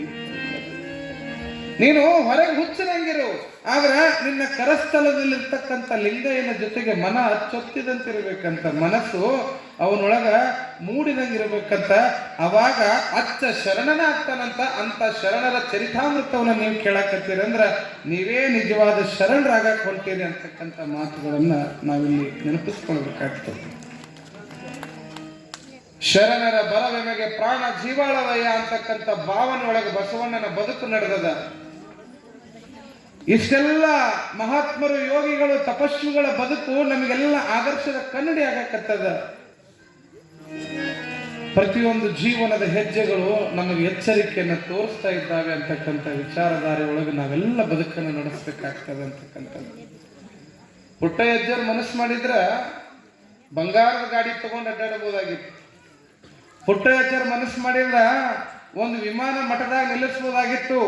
ಆದ್ರ ಎಷ್ಟೇ ಆಸ್ತಿ ಇರ್ಲಿ, ಎಷ್ಟೇ ಅಂತಸ್ತಿರ್ಲಿ, ಪುಟ್ಟಯ್ಯಜ್ಜನವರು ನನ್ನನ್ನು ನಂಬಿ ಬಂದಂತ ಅಂಧ ಅನಾಥರ ಮಕ್ಕಳಿಗೆ ನಾ ಭಿಕ್ಷಾ ಬೇಡ ಆದ್ರೂ ಬದುಕಿಸ್ತೀನಿ ಅಂತೇಳಿ ಹಳ್ಳಿಗೆ ಜೋಳಿಗೆ ಹಿಡಿದಂತ ಯೋಗಿ ಪುರುಷರವರೆಲ್ಲ ಹುಚ್ಚರಂಗ ಅಡ್ಡಾಡ್ಕೊಂತ ನನಗೇನೂ ಗೊತ್ತಿಲ್ಲ ಅನ್ಕೊಂತನ ಜಗತ್ತನ್ನ ಕಟ್ತಾರೆ. ಮಹಾತ್ಮರು ಜಗತ್ತನ್ನ ಕಟ್ತಾರೆ.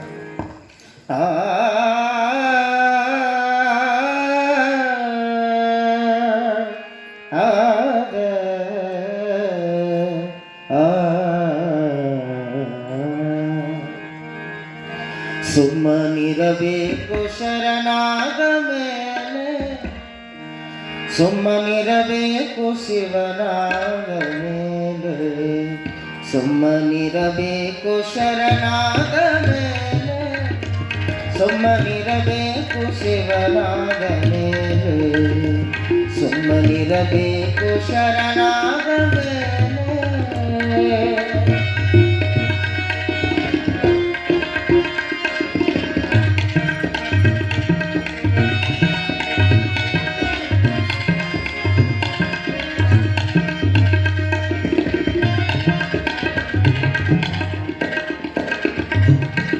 ಗುರು ಕರುಣೆ ಮೊದಲು ಆಗಿರಬೇಕು, ಗುರು ಕರುಣೆ ಮೊದಲು ಆಗಿರಬೇಕು, ಗುರುವಿನ ಕೀಲೊಂದು ತಿಳಿದಿರಬೇಕು, ಗುರುವಿನ ಕೀಲೊಂದು ತಿಳಿದಿರಬೇಕು, ಒಳಗು ಹೊರಗು ಅದು ಒಂದಿರಬೇಕು, ನಿತ್ಯದಿ ಅನುಭವ ಸಾಧಿಸಬೇಕು, ನಿತ್ಯದಿ ಅನುಭವ ಸಾಧಿಸಬೇಕು. ಸುಮ್ಮನಿರಬೇಕು ಶರಣಾದ ಮೇಲೆ, ಸುಮ್ಮನಿರಬೇಕು ಶಿವನಾದ ಮೇಲೆ.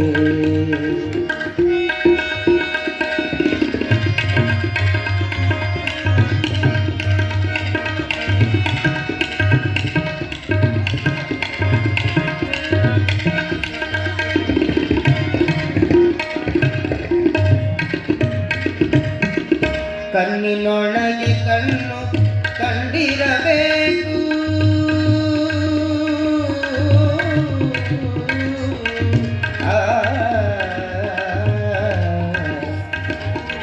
ಕಣ್ಣಿನೊಳಗೆ ಕಣ್ಣು ಕಂಡಿರಬೇಕು ಕಣ್ಣಿನ ನೆಲಗನ ತಿಳಿದಿರಬೇಕು ಒಳಗು ಹೊರಗು ಅದು ಒಂದಿರಬೇಕು ನಿತ್ಯದಿ ಅನುಭವ ಸಾಧಿಸಬೇಕು ನಿತ್ಯದಿ ಅನುಭವ ಸಾಧಿಸಬೇಕು ಸುಮ್ಮನಿರಬೇಕು ಶರಣಾದ ಮೇಲೆ ಸುಮ್ಮನಿರಬೇಕು ಶಿವನಾದ ಮೇಲೆ ಸುಮ್ಮನಿರಬೇಕು ಶರಣಾದ ಮೇಲೆ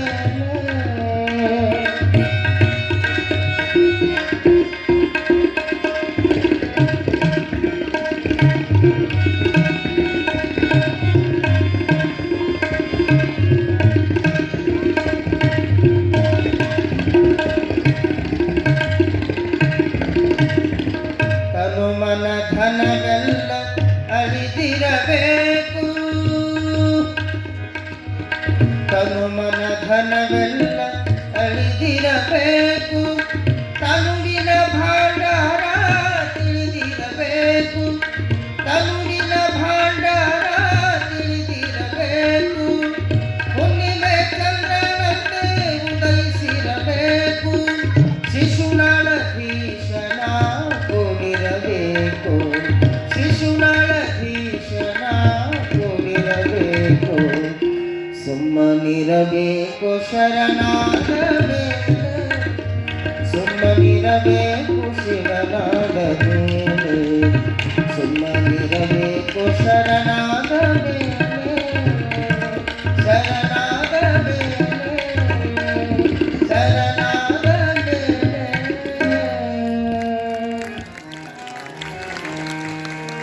ಶರಣನಾದ ಮೇಲೆ ಹೇಗಿರಬೇಕು ಅನ್ನುವಂಥ ಅದ್ಭುತವಾದ ಗೀತೆಯನ್ನು ಹಾಡಿರ್ತಕ್ಕಂಥ ಗವಾಯಿಗಳಿಗೆ ಚೊರಾದ ಚಪ್ಪಾಳೆಯನ್ನು ತಟ್ಟಿ ಒಂದು ಕಡೆಗೆ ಬಸವಣ್ಣನ ಅನುಭವ ಮಂಟಪದಲ್ಲಿ ಕಾರ್ಯದರ್ಶಿಗಳಾಗಿರ್ತಕ್ಕಂಥ ಚನ್ನ ಬಸವಣ್ಣನವರು ಒಂದು ಕಡೆಗೆ ಕುಳಿತಿದ್ದಾರೆ. ಅನುಭವ ಮಂಟಪದ ಶೂನ್ಯ ಪೀಠವನ್ನು ಏರಿರ್ತಕ್ಕಂಥ ಅಲ್ಲಮರು ಒಂದು ಕಡೆ ಕುಂತಾರ. ಚನ್ನ ಬಸವಣ್ಣದಾನ, ಮಾದಾರ ಚೆನ್ನಯ್ಯನವರದಾರ.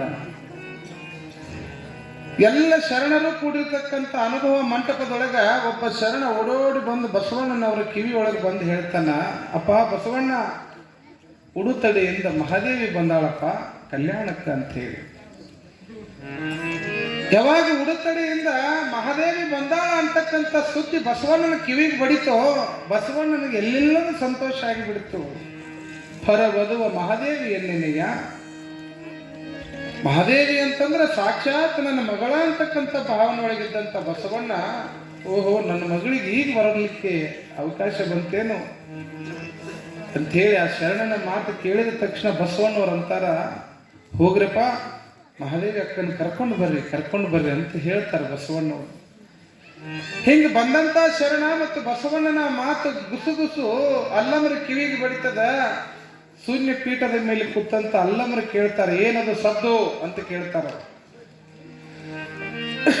ಏನದು, ಏನ್ ಮಾತಾಡಕತ್ತೀರಿ ಅಂತ ಕೇಳಿದಾಗ ಅವಾಗ ಬಸವಣ್ಣನವರು ನಗನಗ್ತಾ ಅಲ್ಲಮರ ಕಡೆಗೆ ಹೋಗಿ ಅಂತಾರ, ಅಪ್ಪ ಪ್ರಭುದೇವ, ಎಂತಹ ಯೋಗ ಇವತ್ತು ನಮ್ಮ ಅನುಭವ ಮಂಟಪದ್ದು ಉಡುತಡಿಯಿಂದ ಮಹಾದೇವಿ ಬಂದಿದ್ದಾಳಪ್ಪ ಕಲ್ಯಾಣಕ್ಕೆ ಅಂತಕ್ಕಂಥ ಮಾತನ್ನ ಬಸವಣ್ಣನವರು ಅಲ್ಲಮರಿಗೆ ಹೇಳ್ತಾರ. ಒಂದು ಕ್ಷಣ ಮಹಾದೇವಿ ಅಕ್ಕ ಬಂದಾಳ ಅಂದ ತಕ್ಷಣ ಅಲ್ಲಮರ ಮುಖದೊಳಗೆ ಗಾಂಭೀರ್ಯ ಪ್ರಾರಂಭ ಆಗ್ತದ. ಯಾಕೆ ಗಾಂಭೀರ್ಯಕ್ಕೆ ಒಳಗಾಗ್ತಾರ ಅಲ್ಲಮರು ಅಂತಂದ್ರ, ಶತಶತಮಾನಗಳಿಂದಲೂ ಕೂಡ ಸ್ತ್ರೀಯ ಮೇಲೆ ಆಗ್ತಿರ್ತಕ್ಕಂಥ ಶೋಷಣೆಯನ್ನು ಮನಗಂಡ ಅಲ್ಲಮರು ಯಾವ ಶ್ರೀರಾಮಚಂದ್ರ ಅಂತ ಕರೀತಕ್ಕಂಥ ರಾಮನೂ ಕೂಡ ಸೀತೆಯನ್ನ ಒಂದಲ್ಲ ಎರಡಲ್ಲ 3 ಬಾರಿ ಅಗ್ನಿ ಪ್ರವೇಶವನ್ನು ಮಾಡಿದ ಸ್ತ್ರೀ ಮೇಲೆ ಶೋಷಣೆಯನ್ನ ಆಗಿನ ಕಾಲದಿಂದಲೂ ಮಾಡ್ಕೊತ ಬಂದದ ಈ ಸಮಾಜ. ಮಹಾಭಾರತದಲ್ಲಿ ದ್ರೌಪದಿಯನ್ನು ಕೂಡ ಸಭೆ ಒಳಗೆ ಅವಮಾನ ಮಾಡಿರ್ತಕ್ಕಂಥ ಈ ಸಮಾಜದೊಳಗ ಸ್ತ್ರೀ ಬಗ್ಗೆನೂ ಕೂಡ ಸ್ತ್ರೀಯೂ ಕೂಡ ಸಮಾನಳು ಅಂತಕ್ಕಂಥದ್ದು ಜಗತ್ತಿಗೆ ಗೊತ್ತಾಗಬೇಕು. ಇದು ಒಳ್ಳೆಯ ಸಂದರ್ಭ. ಇದು ಸ್ತ್ರೀಯ ಒಂದು ಸಮಾನತೆಯ ವಿಚಾರಗಳನ್ನು ಹೊರ ಹಾಕಲಿಕ್ಕೆ ಅಂತ ತಿಳ್ಕೊಂಡು ಅಲ್ಲಮರು ವಿಚಾರ ಮಾಡಿ ಅಂತಾರ, ಬಸವಣ್ಣ ಅನುಭವ ಮಂಟಪ ಅನ್ನೋದು ಎಲ್ಲರಿಗೆ ಬರಾಕ್ ಹೋಗಕ್ಕಿಲ್ಲದು. ಬರ್ಲಿ, ಮಹಾದೇವಿ ಅನುಭವ ಮಂಟಪಕ್ಕೆ ಬರುವುದು ಬೇಡ ಅಂತ ಹೇಳಂಗಿಲ್ಲ. ಆದ್ರ ಅವಳಿಗೊಂದು ಪರೀಕ್ಷೆ ಅಂತ ನಾನು ಮಾಡ್ತೇನೆ, ಅವಾಗ ಅವಳಿಗೆ ಬರ್ಲಿಕ್ಕೆ ಅವಕಾಶ ಅದ ಬಸವಣ್ಣ ಅಂತ ನಾನು ಮಾಡಿ. ಬಸವಣ್ಣವ್ರ ಅಂತಾರ, ಹದಿಹರಿಯದ ವಯಸ್ಸಿನೊಳಗ ಕಲ್ಲು ಮುಳ್ಳುಗಳನ್ನ ತುಳ್ಕೊಂತ ಅಲ್ಲಿಂದ ಉಡುತಡಿಯಿಂದ ಕಲ್ಯಾಣ ಹುಡ್ಕೊಂತ ಬಂದದ ಜೀವ. ಬಂದಂತಕ್ಕಿಗೆ ಬಾ ಅನ್ನೋದು ಬಿಟ್ಟು ಪರೀಕ್ಷೆ ಮಾಡ್ತೀರಂತೀರಲ್ಲ ಅಂತ ಹೇಳಿ ಪ್ರಶ್ನೆ ಮಾಡಿದಾಗ ಅಲ್ಲಮರು ಅಂತಾರ, ಬಸವ ಈ ವಿಚಾರ ನನಗೆ ಗೊತ್ತಾಗೋದಿಲ್ಲ, ಇದು ನಾ ಹೇಳಿದಲ್ಲಿ ಮಾಡು ಅಂತ ಹೇಳ್ತಾರೆ. ಆ ಕ್ಷಣಕ್ಕನ ಅಲ್ಲೇ ಪಕ್ಕದಲ್ಲಿರ್ತಕ್ಕಂತಹ ಹದಿಹರಿಯರ ವಯಸ್ಸಿನೊಳಗಿರ್ತಕ್ಕಂಥ ವಯೋಮಿತಿಯೊಳಗಿರ್ತಕ್ಕಂಥ ಒಬ್ಬ ಯುವ ತರುಣ ಕಿನ್ನರಿಯ ಬೊಮ್ಮಯ್ಯ ಅಂತಕ್ಕಂಥ ಒಬ್ಬ ಶರಣ ನಿಂತಿದ್ದ. ಅಲ್ಲಮರು ಅಂತಾರ, ಕಿನ್ನರಿಯ ಬೊಮ್ಮಯ್ಯನವರ ಕಲ್ಯಾಣದ ಹೊರಗಡೆ ಬಾಗಿಲಿನೊಳಗ ಮಹಾದೇವಿ ಅಕ್ಕ ಬಂದಾಳಂತ ಬಸವಣ್ಣವ್ರು ಹೇಳಕತ್ತಾರ. ಅವಳು ಅನುಭವ ಮಂಟಪಕ್ಕೆ ಬರಲಿಕ್ಕೆ ಯೋಗ್ಯಳೋ ಇಲ್ಲವೋ ಅನ್ನುವಂಥದ್ದು ಪರೀಕ್ಷೆ ಮಾಡಿ ಕರ್ಕೊಂಡು ಬರ್ರಿ ಅಂತ ಅಲ್ಲಮರು ಯಾರಿಗೆ ಹೇಳ್ತಾರ? ಕಿನ್ನರಿಯ ಬೊಮ್ಮಯ್ಯ ಶರಣರಿಗೆ ಹೇಳ್ತಾರ. ಅಲ್ಲಮನ ಅಪ್ಪಣೆ, ಪ್ರಭುವಿನ ಅಪ್ಪಣೆ ಅಂತ ತಿಳ್ಕೊಂಡು ಕಿನ್ನರಿ ಬೊಮ್ಮಯ್ಯನವರು ಓಡೋಡಿ ಓಡೋಡಿ ಹೋಗ್ತಾರ. ತ್ರಿಪುರಾಂತಕ ಕೆರೆ ಒಳಗ ನದಿ ಒಳಗ ಸ್ನಾನವನ್ನು ಮಾಡಿಕೊಂಡು 16-17 ವಯಸ್ಸಿನ ಒಬ್ಬ ಯುವ ತರುಣೆ ಅಕ್ಕ ಮಹಾದೇವಿ ಕೆರೆ ಒಳಗೆ ಮಿಂದು ಸ್ನಾನ ಮಾಡಿಕೊಂಡು ಲಿಂಗ ಪೂಜೆಗೆ ಕುಂತಿರ್ತಾಳ. ಆ ಸಂದರ್ಭಕ್ಕೆ ಕಿನ್ನರಿ ಬೊಮ್ಮಯ್ಯನವ್ರು ಬರ್ತಾರ ಅಕ್ಕನ ಕಡೆಗೆ. ಯಾವಾಗ ಅಕ್ಕ ಮಹಾದೇವಿಯನ್ನು ನೋಡಿದ ಕಿನ್ನರಿ ಬೊಮ್ಮಯ್ಯನವರು ಎಷ್ಟು ಆನಂದ ಪಡ್ತಾರ ಅಂತಂತಂದ್ರ, ಎಂತಹ ಸೌಂದರ್ಯ ರೂಪ ಕಣ್ಣಿ ಇವಳು ಮಹಾದೇವಿ ಅಕ್ಕ, ಎಷ್ಟು ಲಕ್ಷಣದ ಮುಖದೊಳಗೆ, ಎಷ್ಟು ತೇಜಸ್ಸದ. ಇಂಥವ್ರಿಗೆ ಕಲ್ಯಾಣಕ್ಕೆ ಪ್ರವೇಶ ಮಾಡಾಕ ಅಲ್ಲಮರು ಪ್ರಭು ನನಗ ಯೋಗ್ಯಳ ಇದಾಳ ಇಲ್ಲೋ ಅಂತ ಪರೀಕ್ಷೆ ಮಾಡಾಕ ಕಳಿಸ್ತಾರೆ. ಹೆಂಗರಿ ಇವಳನ್ನ ಪರೀಕ್ಷೆ ಮಾಡೋದು ಅಂತ ಕಿನ್ನರಿ ಬೊಮ್ಮಯ್ಯ.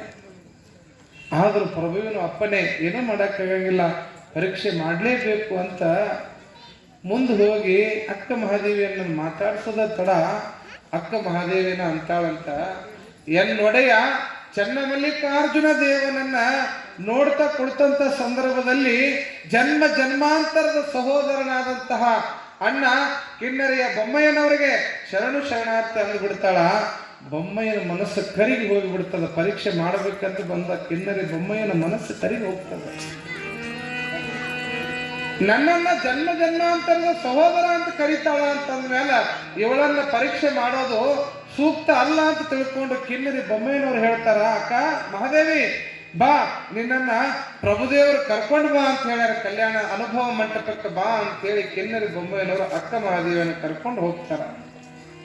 ಇನ್ನೇನು ಅನುಭವ ಮಂಟಪ ಪ್ರವೇಶ ಮಾಡಬೇಕು, ಇನ್ನೇನು ಬಲಗಾಲಿಟ್ಟು ಮಹಾದೇವಿ ಒಳಗೆ ಹೋಗ್ಬೇಕು ಅನ್ನುವಷ್ಟೊಳಗೆ ಅಲ್ಲಿರ್ತಕ್ಕಂಥ ಎಲ್ಲ ಶರಣರು ಸಂತೋಷದಿಂದ ಎದ್ದು ಬಂದಂತ ಮಹಾದೇವಿ ಅಕ್ಕನನ್ನು ಸ್ವಾಗತ ಮಾಡ್ಕೊಳ್ಬೇಕಂತ ಎದ್ದು 2 ಹೆಜ್ಜೆ ಮುಂದೆ ಇಡೋದಕ್ಕ ಅಲ್ಲಮರು ಅಪ್ಪಣೆ ಮಾಡ್ತಾರ. ಯಾರು ನಿಮ್ಮ ನಿಮ್ಮ ಜಾಗವನ್ನು ಬಿಟ್ಟು ಹೇಳ್ಕೊಡುದು, ಎಲ್ಲೆಲ್ಲಿ ಕುಂತೀರಿ ಅಲ್ಲೇ ಕುಂದ್ರಿ ಅಂತ ಅಪ್ಪಣೆಯನ್ನು ಮಾಡ್ತಾನೆ ಅಲ್ಲಮ. ಬಂದಂತ ಮಹಾದೇವಿಯನ್ನ ಸ್ವಾಗತ ಮಾಡ್ಕೋಬೇಕಂತ ಶರಣರೆಲ್ಲ ಎದ್ದು ಹೋಗುವಂತ ಸಂದರ್ಭದಲ್ಲಿ ಅಲ್ಲಮರ ಕಟ್ಟಳೆ ಏನಾಗಿತ್ತು? ಕುತ್ಕೊಳ್ರಿ, ಯಾರು ಎದ್ದು ಹೋಗ್ಬೇಡ್ರಿ, ಕುತ್ಕೊಳ್ರಿ, ನಿಮ್ಮ ಸ್ಥಾನದ ಕುತ್ಕೊಳ್ರಿ, ಎದ್ದ ಕರಿ ಏನು ಅವಶ್ಯಕತೆ ಇಲ್ಲ ಅಂತಾನೆ ಅಲ್ಲಮ್ಮ. ಆ ಕ್ಷಣಕ್ಕ ಯಾವಾಗ ಅಲ್ಲಮರು ಈ ಮಾತು ನೋಡಿದ್ರು ಮಹಾದೇವಿ ಅಕ್ಕ ನಿಧಾನಗತಿ ಒಳಗೆ ಹೆಜ್ಜೆ ಹಾಕುವಂತ ಅಲ್ಲಮರನ್ನ ನೋಡ್ತಾ ನೋಡ್ತಾ ಅವಳ ಹತ್ರಕ್ಕೆ ಹೋಗ್ತಾ. ಅಲ್ಲಮರು ಮಹಾದೇವಿ ಅಕ್ಕನನ್ನ ಪರೀಕ್ಷೆ ಮಾಡ್ತಕ್ಕಂಥ ಕಾಲ ಅಗ್ನಿ ಪರೀಕ್ಷೆಯನ್ನು ಒಡ್ಡುತ್ತಾರೆ. ಯಾವ ಅಗ್ನಿ ಪರೀಕ್ಷೆಯನ್ನು ಮಹಾದೇವಿ ಅಕ್ಕನಿಗೆ ಒಡ್ತಾರ ಅಂತಂತಂದ್ರ, ವಯೋಮಿತಿಯಲ್ಲಿ ಇರ್ತಕ್ಕಂತಹ ವಯೋ ಸಹಜದೊಳಗಿರ್ತಕ್ಕಂಥ ನೀ ತರುಣೆ ಇತ್ತಲೇಕೆ ಬಂದೆಯವ್ವ ನೀನು ಅಂತ ಪ್ರಶ್ನೆಯನ್ನು ಮಾಡ್ತಾರ. ತಾರುಣ್ಯ ಅಂತಕ್ಕಂಥದ್ದು, ಯೌವನ ಅಂತಕ್ಕಂಥದ್ದು ಎಷ್ಟು ಕೆಟ್ಟದ್ದು ಅಂತಂತಂದ್ರ, ಏನೋ ಒಬ್ಬ ವ್ಯಕ್ತಿ ಒಳ್ಳೆವಾಗಬೇಕಾಗಿತ್ತು ಅಂತಂತಂದ್ರ ಇದ ವಯಸ್ಸಿನಾಗ ಹಾಳಾಗಬೇಕಾಗಿತ್ತು ಅಂತಂದ್ರ ಇದೇ ವಯಸ್ಸಿನಾಗ ಅದಕ್ಕೆ ಏನಂತಾರ್ರಿ, ಟೀನೇಜ್ ಅಂತ ಕರೀತಾರ. ಟೀನೇಜ್ ಯೌವನ ಅಂತಕ್ಕಂತಹ ಮದ ಏರಿತ್ತು ಅಂತಂತಂದ್ರ ಆ ವ್ಯಕ್ತಿ ಆ ಯೌವನದೊಳಗೆ ಏನನ್ನ ಸಾಧಿಸ್ಕೊಳ್ತಾನ, ಅವ ಯೋಗಿ ಆಗ್ತಾನ. ಆ ಯೌವನವೇ ಅವನಿಗೆ ಮೃತ್ಯು ಆಗ್ತದ, ಆ ಯೌವನವೇ ಅವನಿಗೆ ಸ್ವರ್ಗ ಆಗ್ತದ ಅಂತಕ್ಕಂಥದ್ದು. ಎಷ್ಟು ನೋಡಿಲ್ರಿ, ಈ ವಯಸ್ಸಿನಾಗ ಹರೆ ಇದ್ದಾಗ ನೋಡ್ಬೇಕು, ಎರಡು ಕೊಂಬ ಬಂದಂಗೆ ಜಿಗದಾಡ್ತಿರ್ತಾರೆ ಇವು. ವಯಸ್ಸಿದ್ದಾಗ ಯುವ ತರುಣರಿದ್ದಾಗ, ತರುಣಿಯರಿದ್ದಾಗ ಮಾಡುವಂತ ಆಟಗಳೇ ಬೇರೆ. ಅದಕ್ಕೆ ದೊಡ್ಡವರು ಹೇಳ್ತಾರ, ಒಬ್ಬ ವ್ಯಕ್ತಿ ತನ್ನ ಜೀವನವನ್ನ ಸಾರ್ಥಕ ಮಾಡ್ಕೊಳ್ಳೋದು ಯಾವ ಹಂತದೊಳಗ ಅಂತಂದ್ರ ಈ ಯೌವನ ಅಂತಕ್ಕಂಥ ಕಾಲ ಬಂದಾಗ, ಟೀನೇಜ್ ಬಂದಾಗ. ಅವೇನಾದ್ರು ಉದ್ಧಾರ ಆಗಬೇಕಾಗಿತ್ತು ಅಂತಂದ್ರೆ ಅದ ವಯಸ್ಸಿನಾಗ ಆಗಬೇಕು, ಇಲ್ಲ ಹಾಳಾಗಬೇಕಾಗಿತ್ತು ಅಂತಂದ್ರೆ ಅದೇ ವಯಸ್ಸಿನಾಗ ಹಾಳಾಗಬೇಕು. ಹೀಗಾಗಿ ತನ್ನ ಬದುಕಿನ ಚಿತ್ರಣವನ್ನು ಬದಲಿಸ್ತಕ್ಕಂತಹ ಒಂದು ವಯೋಮಿತಿ ಯಾವ್ದು ಹೇಳ್ರಿ? ಟೀನೇಜ್. ಯುವಕರಿದ್ದಾಗ, ಈ ಯುವಕರಿದ್ದಾಗ ಹೆಂಗೆಂಗ್ ಮಂಗ್ಯಾನಾಟ ಆಡ್ತಾವು ಅಂತಂತಂದ್ರ, ಈಗ ಕೆಲವು ವರ್ಷಗಳ ಹಿಂದೆ ಈ ಹಾಯ್ ಬೆಂಗಳೂರು ಅಂತ ಒಂದು ಪೇಪರ್, ರವಿ ಬೆಳಗೇರಿ ಅವರು ಬರೀತಕ್ಕಂತ ಒಂದು ಪೇಪರ್ನೊಳಗೆ ಒಂದು ಆರ್ಟಿಕಲ್ ಬಂದಿತ್ತು. ಏನ್ ಆರ್ಟಿಕಲ್ ಬಂದಿತ್ತು ಅಂತಂತಂದ್ರ, ಒಂದು ಪಿಕ್ಚರ್ ಬಂದಿತ್ತು ನೋಡ್ರಿ, ಒಂದು ಯಾವುದದು, ಚೆಲುವಿನ ಚಿತ್ತಾರ. ಆ ಪಿಕ್ಚರ್ ಬಂದಾಗ ಇದೇ ದಾವಣಗೆರೆ ಹತ್ರ ಒಂದು ಸಣ್ಣ ಹಳ್ಳಿ ಒಳಗ ಆ ಚೆಲುವಿನ ಚಿತ್ತಾರ ಪಿಕ್ಚರ್ ನೋಡಿ ಊರಾಗಿದ್ದು 100 ಹುಡುಗರು 100 ಹುಡುಗಿಯರು ಓಡ್ ಹೋಗಿದ್ರಂತ.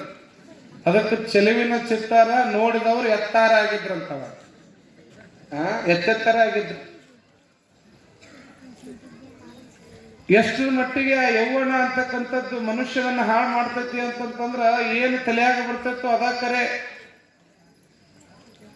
ದೊಡ್ಡವ್ರು ಹೇಳಿದ ಮಾತು ಕಡೆ ಲಕ್ಷ್ಯ ಇರಂಗಿಲ್ಲ, ತಾ ಮಾಡಿದ್ದ ಕರೆ ಅಂತ ಜಿಗದಾಡ್ತಿರ್ತೈತಿ ನೋಡ್ರಿ. ಕುದುರೆ ವಯಸ್ಸು, ಅದು ಕುದುರೆ ವಯಸ್ಸು. ಅದಕ್ಕ ಹರಿಯದ ವಯಸ್ಸಿನೊಳಗೆ ಮುಗುದಾನ ಹಾಕಬೇಕಂತ, ಮುಗುದಾನ ಹಾಕಬೇಕು ಆ ಮನಸ್ಸು ಅಂತಕ್ಕಂಥ ಮಂಗ್ಯಾಗ. ಈ ಮನಸ್ಸು ಅನ್ನುವಂತ ಮಂಗ್ಯ ಈ ವಯಸ್ಸಿನಾಗ ಐತಲ್ರಿ, ಇದು ಟೀನೇಜ್. ಈ 13ರಿಂದ 13 ಅಂತ ಪ್ರಾರಂಭ ಆಯ್ತು ಅಂತಂದ್ರೆ 20ವರೆಗೂ ಏನೈತಲ್ಲ, ಇದು 20-25 ವಯಸ್ಸಿನ ತನಕ ಐತಲ್ಲ, ಈ ವಯಸ್ಸಿನಾಗ ಏನೇನರೇ ಮಾಡಕ್ ಕಷ್ಟದ. ತಾ ಏನ್ ಮಾಡಾಕತ್ತೀನಿ ಅನ್ನುವಂತ ಕಬರು ಇರಂಗಿಲ್ಲ, ಏನ್ ಮಾಡ್ಬೇಕನ್ನೋ ವಿಚಾರ ಇರಂಗಿಲ್ಲ. ಬರೇ ನೆಟ್ಟಗ ದೃಷ್ಟಿ. ಏನ್ ನೋಡ್ಬೇಕು, ಬುಲೆಟ ಬೇಕಂದ್ರೆ ಬುಲೆಟ ಕೊಡಿಸ್ಬೇಕು. ಎಷ್ಟರ ಮಟ್ಟಿಗೆ ಇವತ್ತು ಮನುಷ್ಯನ ಜೀವನದೊಳಗೆ ಈ ಟೀನೇಜ್ ಅಂತಕ್ಕಂಥ ಯೌವನದೊಳಗೆ ಎಷ್ಟು ಹುಡುಗರು ಜೀವನ ಹಾಳು ಮಾಡ್ಕೊಳಕತ್ತಾರ ಅಂತಂತಂದ್ರ, ಈ ವಯಸ್ಸಿನಾಗ ಕುಡಿಯೋದು ಕಲಿತಾರ, ಇಸ್ಪೀಟ್ ಆಡೋದು ಕಲಿತಾರ, ಓಶಿ ಆಡ್ತಾರ. ಈ ಓಶಿ ನಂಬರ್ 7 ಸ್ವಾಮಿಗಳ ಸುತ್ತ ಬರೀ ಹುಡುಗರೇ ಇರ್ತಾವೆ. ಆ ಅಪ್ಪಗಳು ಸ್ವಾಮಿಗಳು ಕಲ್ಸಕ್ರಿ ಕೊಟ್ಟ ಆ ನಂಬರ್ ಸಕ್ರಿ ಕಾಳು ಎನಿಸಿ ಅಂಕಿ ನಂಬರ್ ಹಚ್ತಾರ. ಅಂತ ಯುವಕರು ಅದಾರ. ಅಪ್ಪಗಳು ಅಕ್ಷತೆ ಕೊಟ್ರೆ ಎಷ್ಟು ಅಕ್ಕಿ ಕಾಳು ಕೊಟ್ರು ಅಂತ ಅದನ್ನ ಕೌಂಟ್ ಮಾಡಿ ನಂಬರ್ ಹಚ್ಚೋರು ಅದಾರ.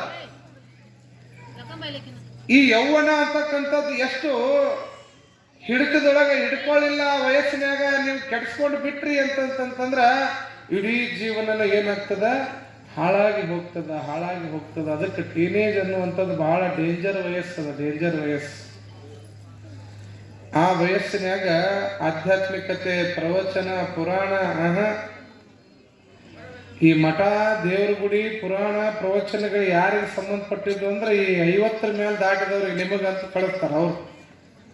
ಅವ್ರು ಹೋಗೋದು ಪಿಕ್ಚರು. ಇವತ್ತು ಹೋಗಿದ್ರು ನೋಡಿ, ಕೊಬ್ಬರಿ ಹೋರಿ, ಹಬ್ಬದ ಗಾಢ ಸ್ಪರ್ಧೆ, ಇವಕ್ಕೆ ಹುಡುಗರದ್ದು ಭಾಳ ಇರ್ತೈತ್ರಿ ಮೇಳ. ನೋಡ್ಬೇಕು ಒಬ್ಬೊಬ್ಬ ಹುಡುಗರು ಆ ಪಿಕ್ಚರ್ನಾಗ ಹೀರೋಗಳು ಏನು 3 ತಾಸು ಬರ್ತಾರಲ್ಲ, ಅವರ ದೊಡ್ಡ ಹೀರೋ ಆಗಿರ್ತಾರೆ ಇವ್ರು. ಅವ್ನ ಫೋಟೋ ಹಾಕೊಳ್ಳೋದೇನು, ಅವ್ನ ಹಾಲು ಹಾಕೋದೇನು, ಅವ್ನ ಶೃಂಗಾರ ಮಾಡೋದೇನು, ದೊಡ್ಡ ಕಟೌಟ್ ಹಾಕೋದೇನು, 3 ಗಂಟೆ ಪಾತ್ರವನ್ನ ಮಾಡಿ ಪಿಕ್ಚರ್ನೊಳಗೆ ಹೀರೋ ಅನ್ಸ್ಕೊಂಡವರನ್ನ ಆರಾಧನೆ ಮಾಡ್ತಕ್ಕಂಥ ಯುವಕರಿಗೆ ಒಂದು ಕಿವಿ ಮಾತು ಹೇಳಕ್ ಇಷ್ಟಪಡ್ತೀನಿ.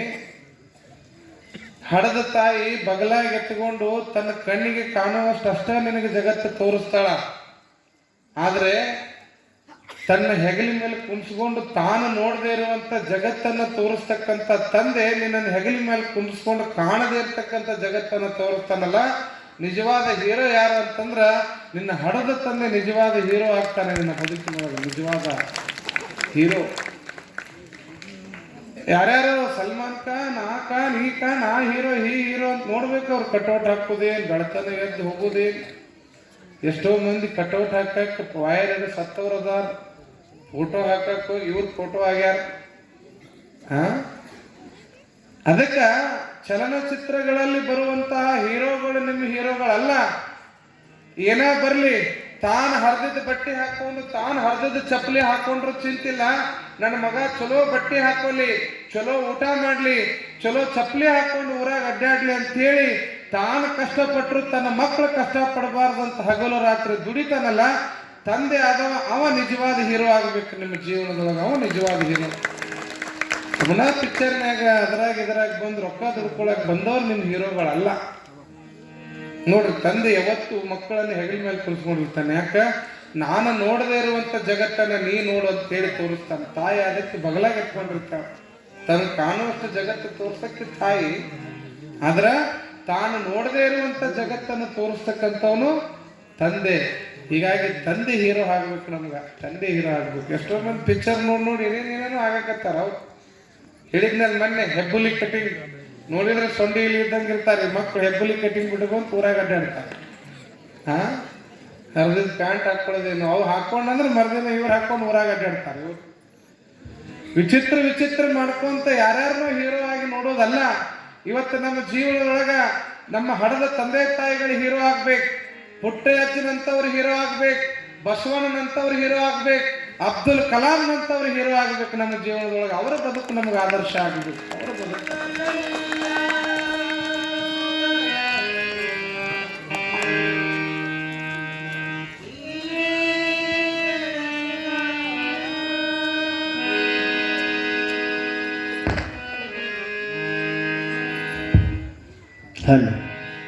ಅಮ್ಮ ಎಂಬ ಮಾತೆ ಮಂತ್ರ ಅದುವೆ ಪೂಜೆ ಪ್ರಾರ್ಥನಾ. ಅಮ್ಮ ಎಂಬ ಮಾತೆ ಮಂತ್ರ ಅದುವೆ ಪೂಜೆ ಪ್ರಾರ್ಥನಾ. ಅಲಾಲಿ ಮುತ್ತು ಕೈಯ ಕೊಟ್ಟು ಕೋಟಿ ಸೂರ್ಯ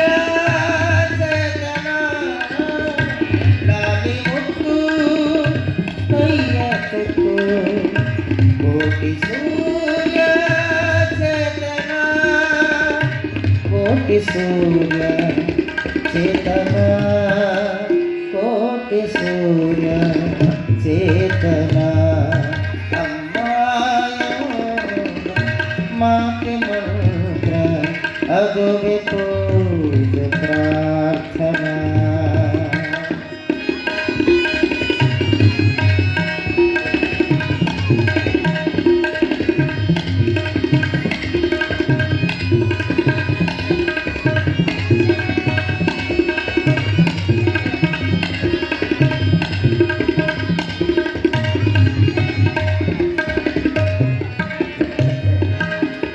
ಮೊದಲ ನುಡಿಯ ಮೊದಲ ನಡೆಯ ತಿದ್ದಿ ತೀಡಿ ಬೆಳೆಸಿದ.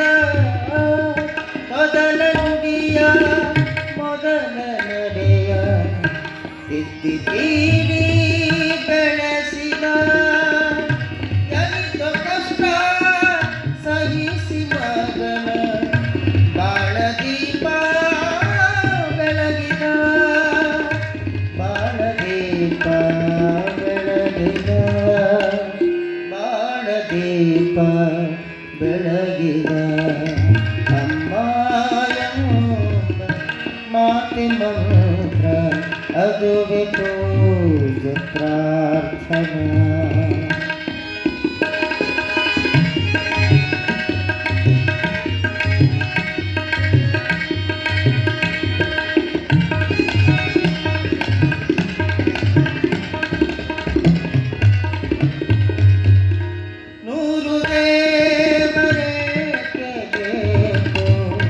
ಕಷ್ಟ ಸುಖವ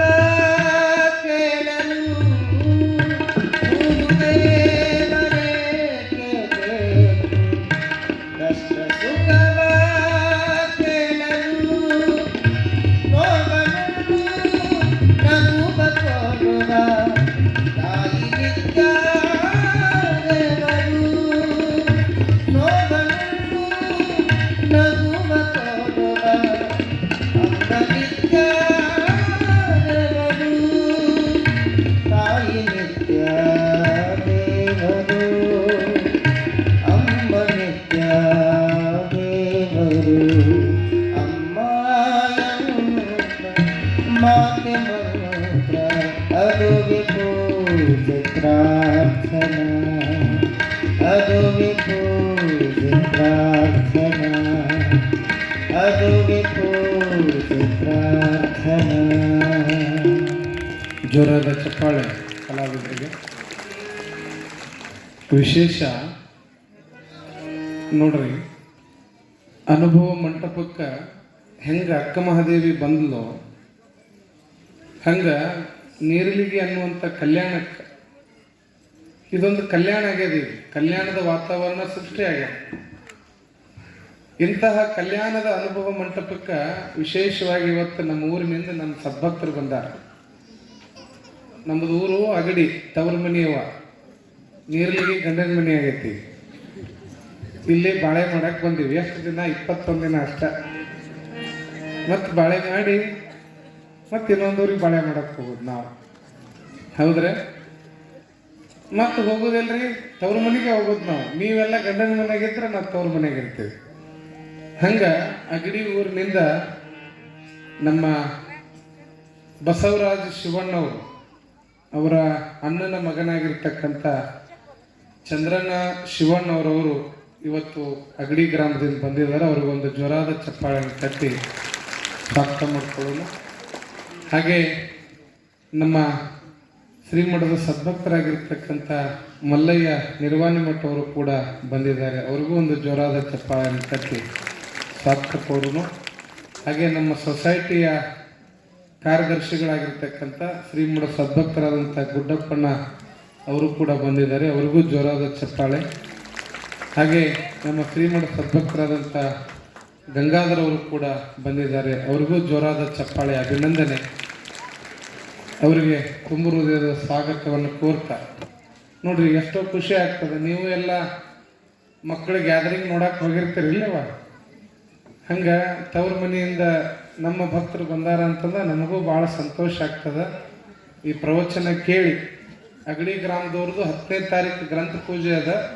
ಮುಂಚಿತವಾಗಿ ಏನೇನು ಮಾಡ್ತಾರ ನೋಡಿ ಹೋಗೋಣಂತ ಇವತ್ತೆಲ್ಲ ಅವರಾಗೆ ತಿಳಿದು ಇವತ್ತು ಕಾರ್ಯಕ್ರಮಕ್ಕೆ ಬಂದಾರ. ಜೋರಾದ ಚಪ್ಪಾಳೆನ ತಟ್ಟಿ ಅವ್ರಿಗೆ ಸ್ವಾಗತವನ್ನು ಮಾಡ್ತಾ ನೋಡ್ರಿ, ಸ್ವಾಗತ ನಮಗೆ ಸನ್ಮಾನ ತಂದಾರ ಅವರು.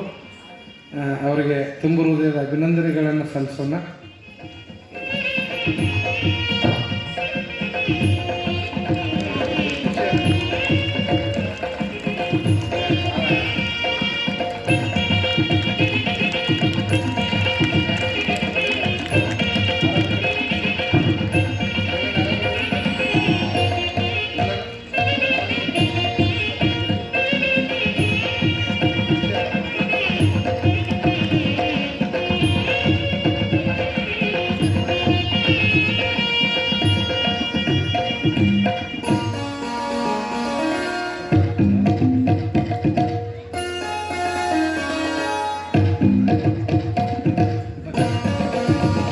ಜೋರಾದ ಚಪ್ಪಾಳೆ ನಮ್ಮ ಗ್ರಾಮದ ಹಿರಿಯರಿಗೆ.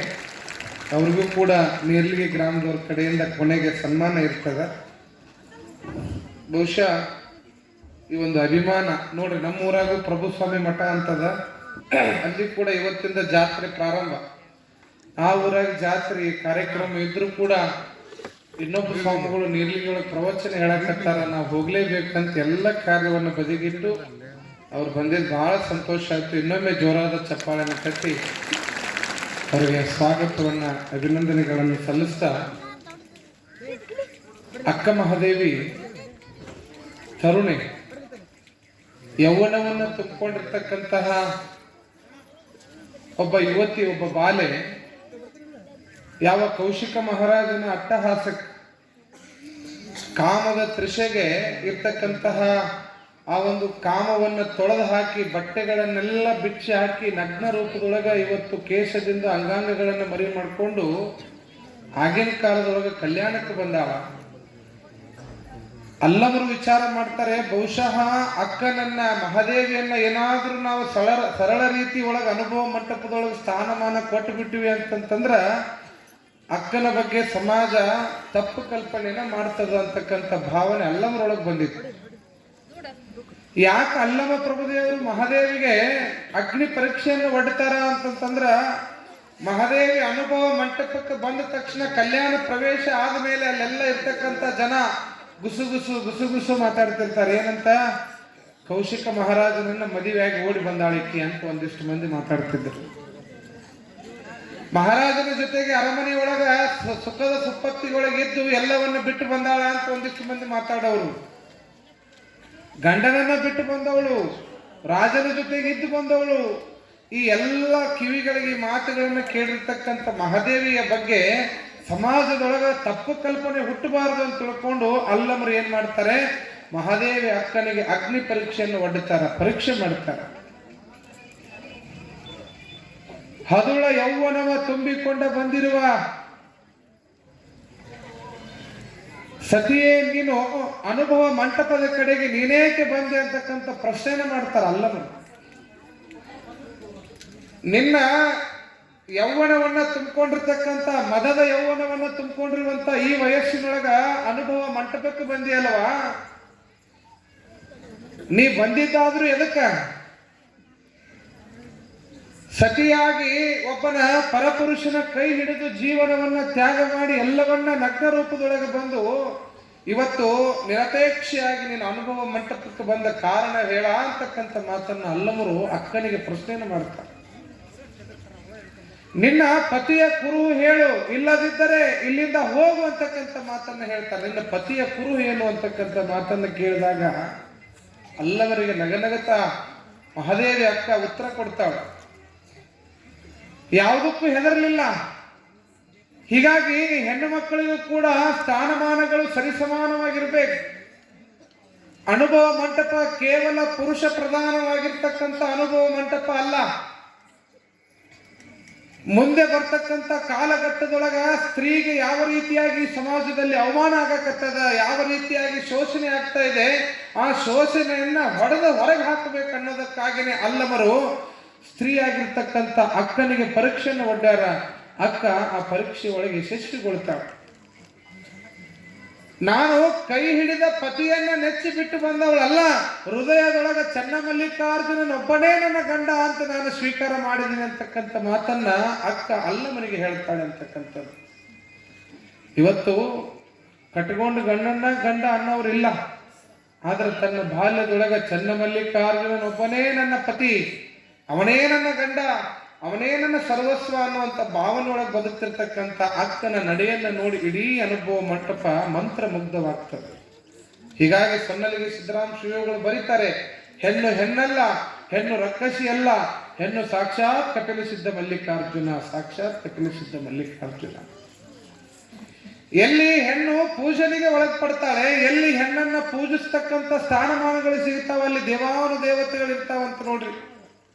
ಹೀಗಾಗಿ ಮನೆಗೆ ಬಂದ ಮಗಳಿಗೆ ಕಣ್ಣೀರು ಹಾಕ್ಸಕ್ ಹೋಗಬಾರ್ದು, ಕಣ್ಣೀರು ಹಾಕಿಸ್ಬಾರ್ದು, ಮಹಿಳೆಯರಿಗೆ ಯಾವತ್ತಿಗೂ ಮನಸ್ಸಿಗೆ ನೋವು ಮಾಡಬಾರ್ದು ಅಂತಕ್ಕಂಥದ್ದು. ಇವತ್ತು ಹೆಣ್ಣಿಗೆ ಸ್ಥಾನಮಾನವನ್ನ ಕೊಡ್ತಕ್ಕಂಥ ದೇಶ ಭಾರತ ದೇಶ, ಸ್ತ್ರೀ ಸಮಾನವಾಗಿರ್ತಕ್ಕಂಥ ದೇಶ. ನಾನು ಪ್ರಾರಂಭದ ದಿನ ಹೇಳಿದೆ, ಬಹುಶಃ ಹೆಣ್ಣು ಮಕ್ಕಳು ಕೇವಲ ಮಕ್ಕಳೇ ಇರುವಂತ ಯಂತ್ರ ಅಂತಕ್ಕಂಥ ತಿಳ್ಕೊಂಡಂತ ಸಮಾಜದಲ್ಲಿ ಹೆಣ್ಣಿಗೂ ಕೂಡ ಸಮಾನತೆಯನ್ನು ಕೊಡಬೇಕಂತೇಳಿ ಅನುಭವ ಮಂಟಪದೊಳಗ ಸರಿ ಸಮಾನವಾದ ಸ್ಥಾನಮಾನ ಕೊಟ್ಟಂತವ್ರು ಯಾರಾದ್ರೂ ಇದ್ರೆ ಅದು ವಿಶ್ವಗುರು ಬಸವಣ್ಣ ಅನ್ನುವಂಥ ಮಾತನ್ನ ನಿಮಗೆ ಪ್ರಾರಂಭದ ದಿನ ಹೇಳಿದ್ದೆ ನಾನು. ಇವತ್ತು ಹೆಣ್ಣು ಅಂತಂತಂದ್ರೆ ನಾವೆಲ್ಲ ಏನ್ ತಿಳ್ಕೊಂಡ್ಬಿಟ್ಟಿವಿ ಅಂದ್ರೆ ಭೋಗದ ವಸ್ತು ಅಂತ ತಿಳ್ಕೊಂಡ್ಬಿಟ್ಟಿವಿ.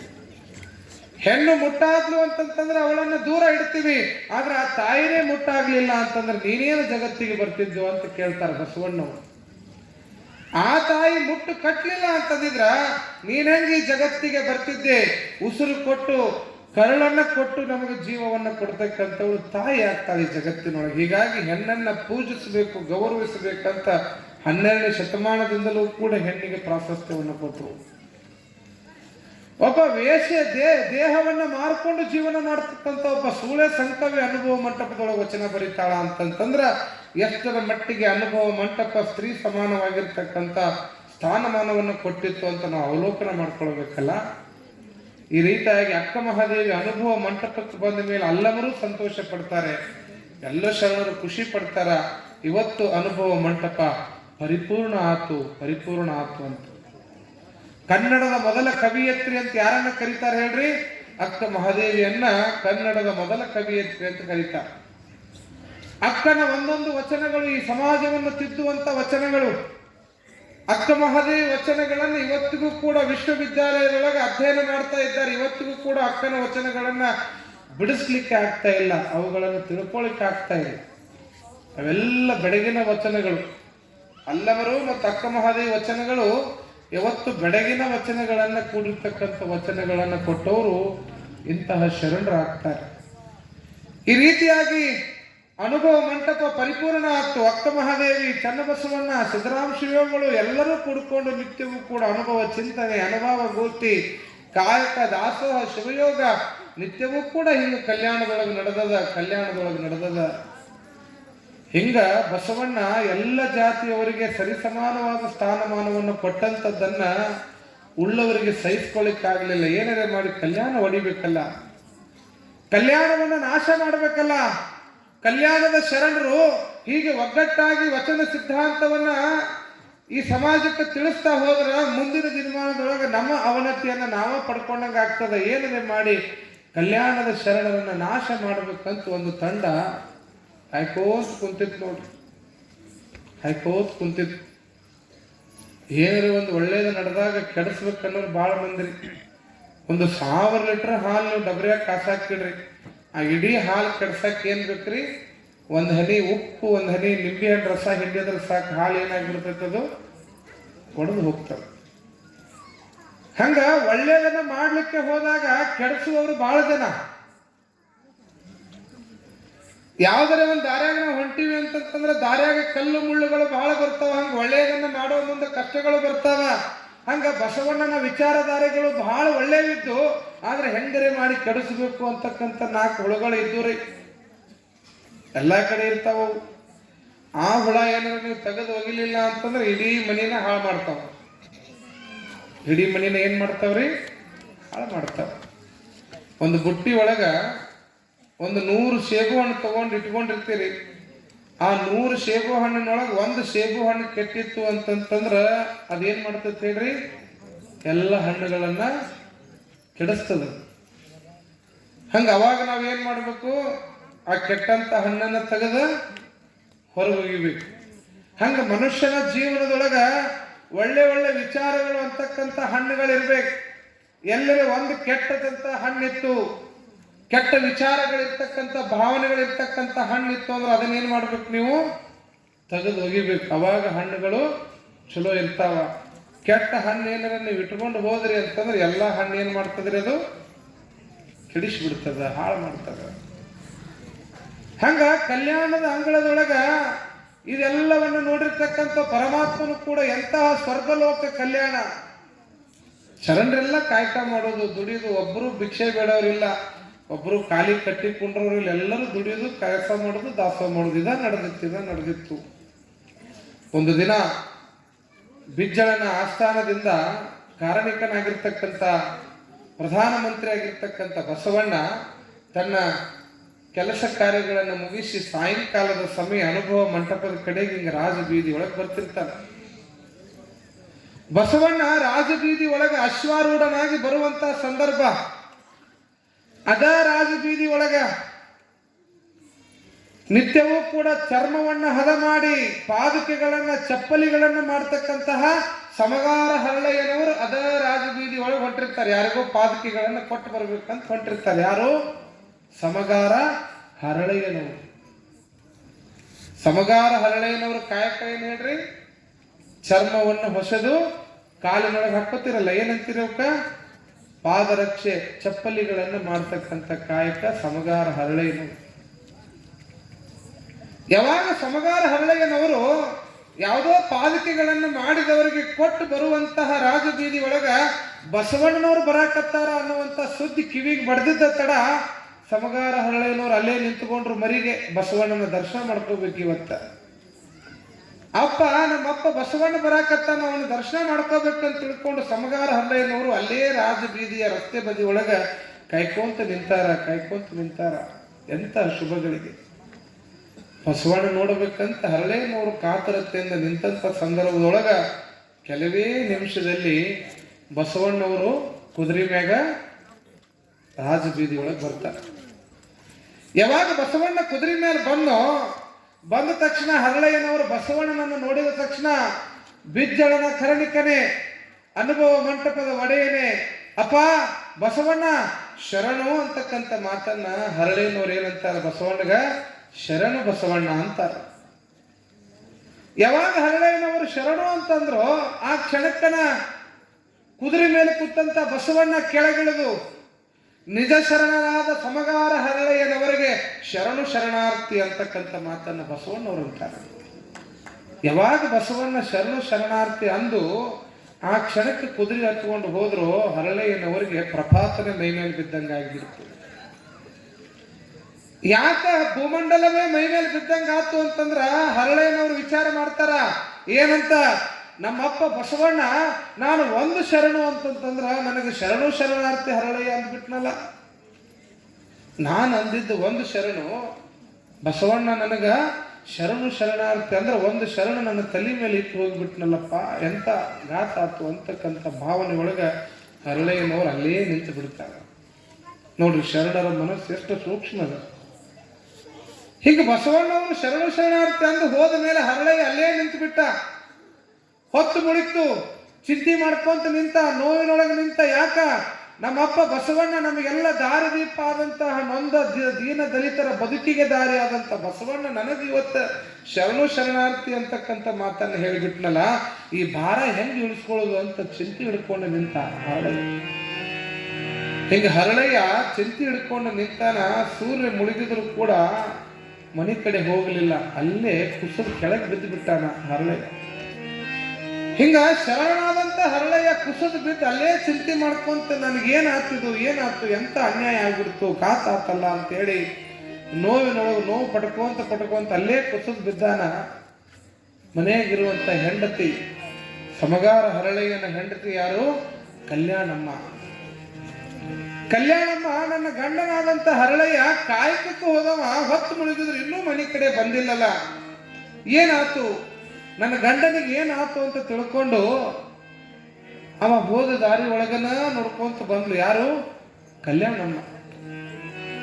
ನೋಡಿದ್ರ ರಾಜ ಬೀದಿಯ ಪಕ್ಕದೊಳಗ ಹರಳೆಯ ಕುಸಿದು ಕುಂತು ಬಿಟ್ಟಾನ ಕಂಬಕ್ಕೆ ಆಧಾರ ಆಗಿ. ಯಾವಾಗ ಕಂಬಕ್ಕೆ ಆಧಾರ ಆಗಿ ಕುಂತಾನೋ ಏನೋ ತಲೆ ಮೇಲೆ ಬಿದ್ದಂಗ ಆಗ್ಯದ, ಜೀವನನ ಸಾಕು ಅನಿಸ್ಯದ. ನೋವಿನೊಳಗ ದುಃಖದೊಳಗ ಯಾವುದೋ ಲೋಕದೊಳಗ ಹರಳೆಯನವ್ರು ಅಲ್ಲಿ ಕುಂತಾರ. ಕಲ್ಯಾಣಮ್ಮ ಹೋಗಿ ಹರಳೆಯನವರನ್ನ ಹಿಂಗ ಮುಟ್ಟತಾಳ. ಮುಟ್ಟಿ ಯಾಕ್ರಿ ಹಿಂಗ್ಯಾಕೆ ಕುಂತೀರಿ ಇಲ್ಲಿ ಅಂತ ಕೇಳ್ತಾಳ ಗಂಡನಿಗೆ. ಆ ಕ್ಷಣಕ್ಕ ಕಲ್ಯಾಣಮ್ಮನ ನೋಡಿದ ತಕ್ಷಣ ಹರಳೆಯನವರಿಗೆ ಕಣ್ಣೀರು ತಡಿಲಿಕ್ಕಾಗಲಿಲ್ಲ. ಕಲ್ಯಾಣಿ ದೊಡ್ಡ ಅನ್ಯಾಯ ಆಗ್ಬಿಡ್ತು ಅಂತಾರ.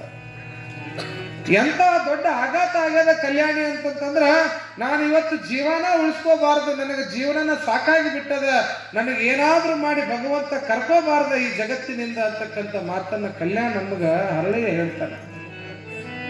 ಧೈರ್ಯವಂತೆ ಆಗಿರ್ತಕ್ಕಂಥ ಧರ್ಮ ಪತ್ನಿ ಆದಂತ ಕಲ್ಯಾಣಮ್ಮ ಗಂಡನಿಗೆ ಧೈರ್ಯ ಹೇಳ್ತಾಳೆ.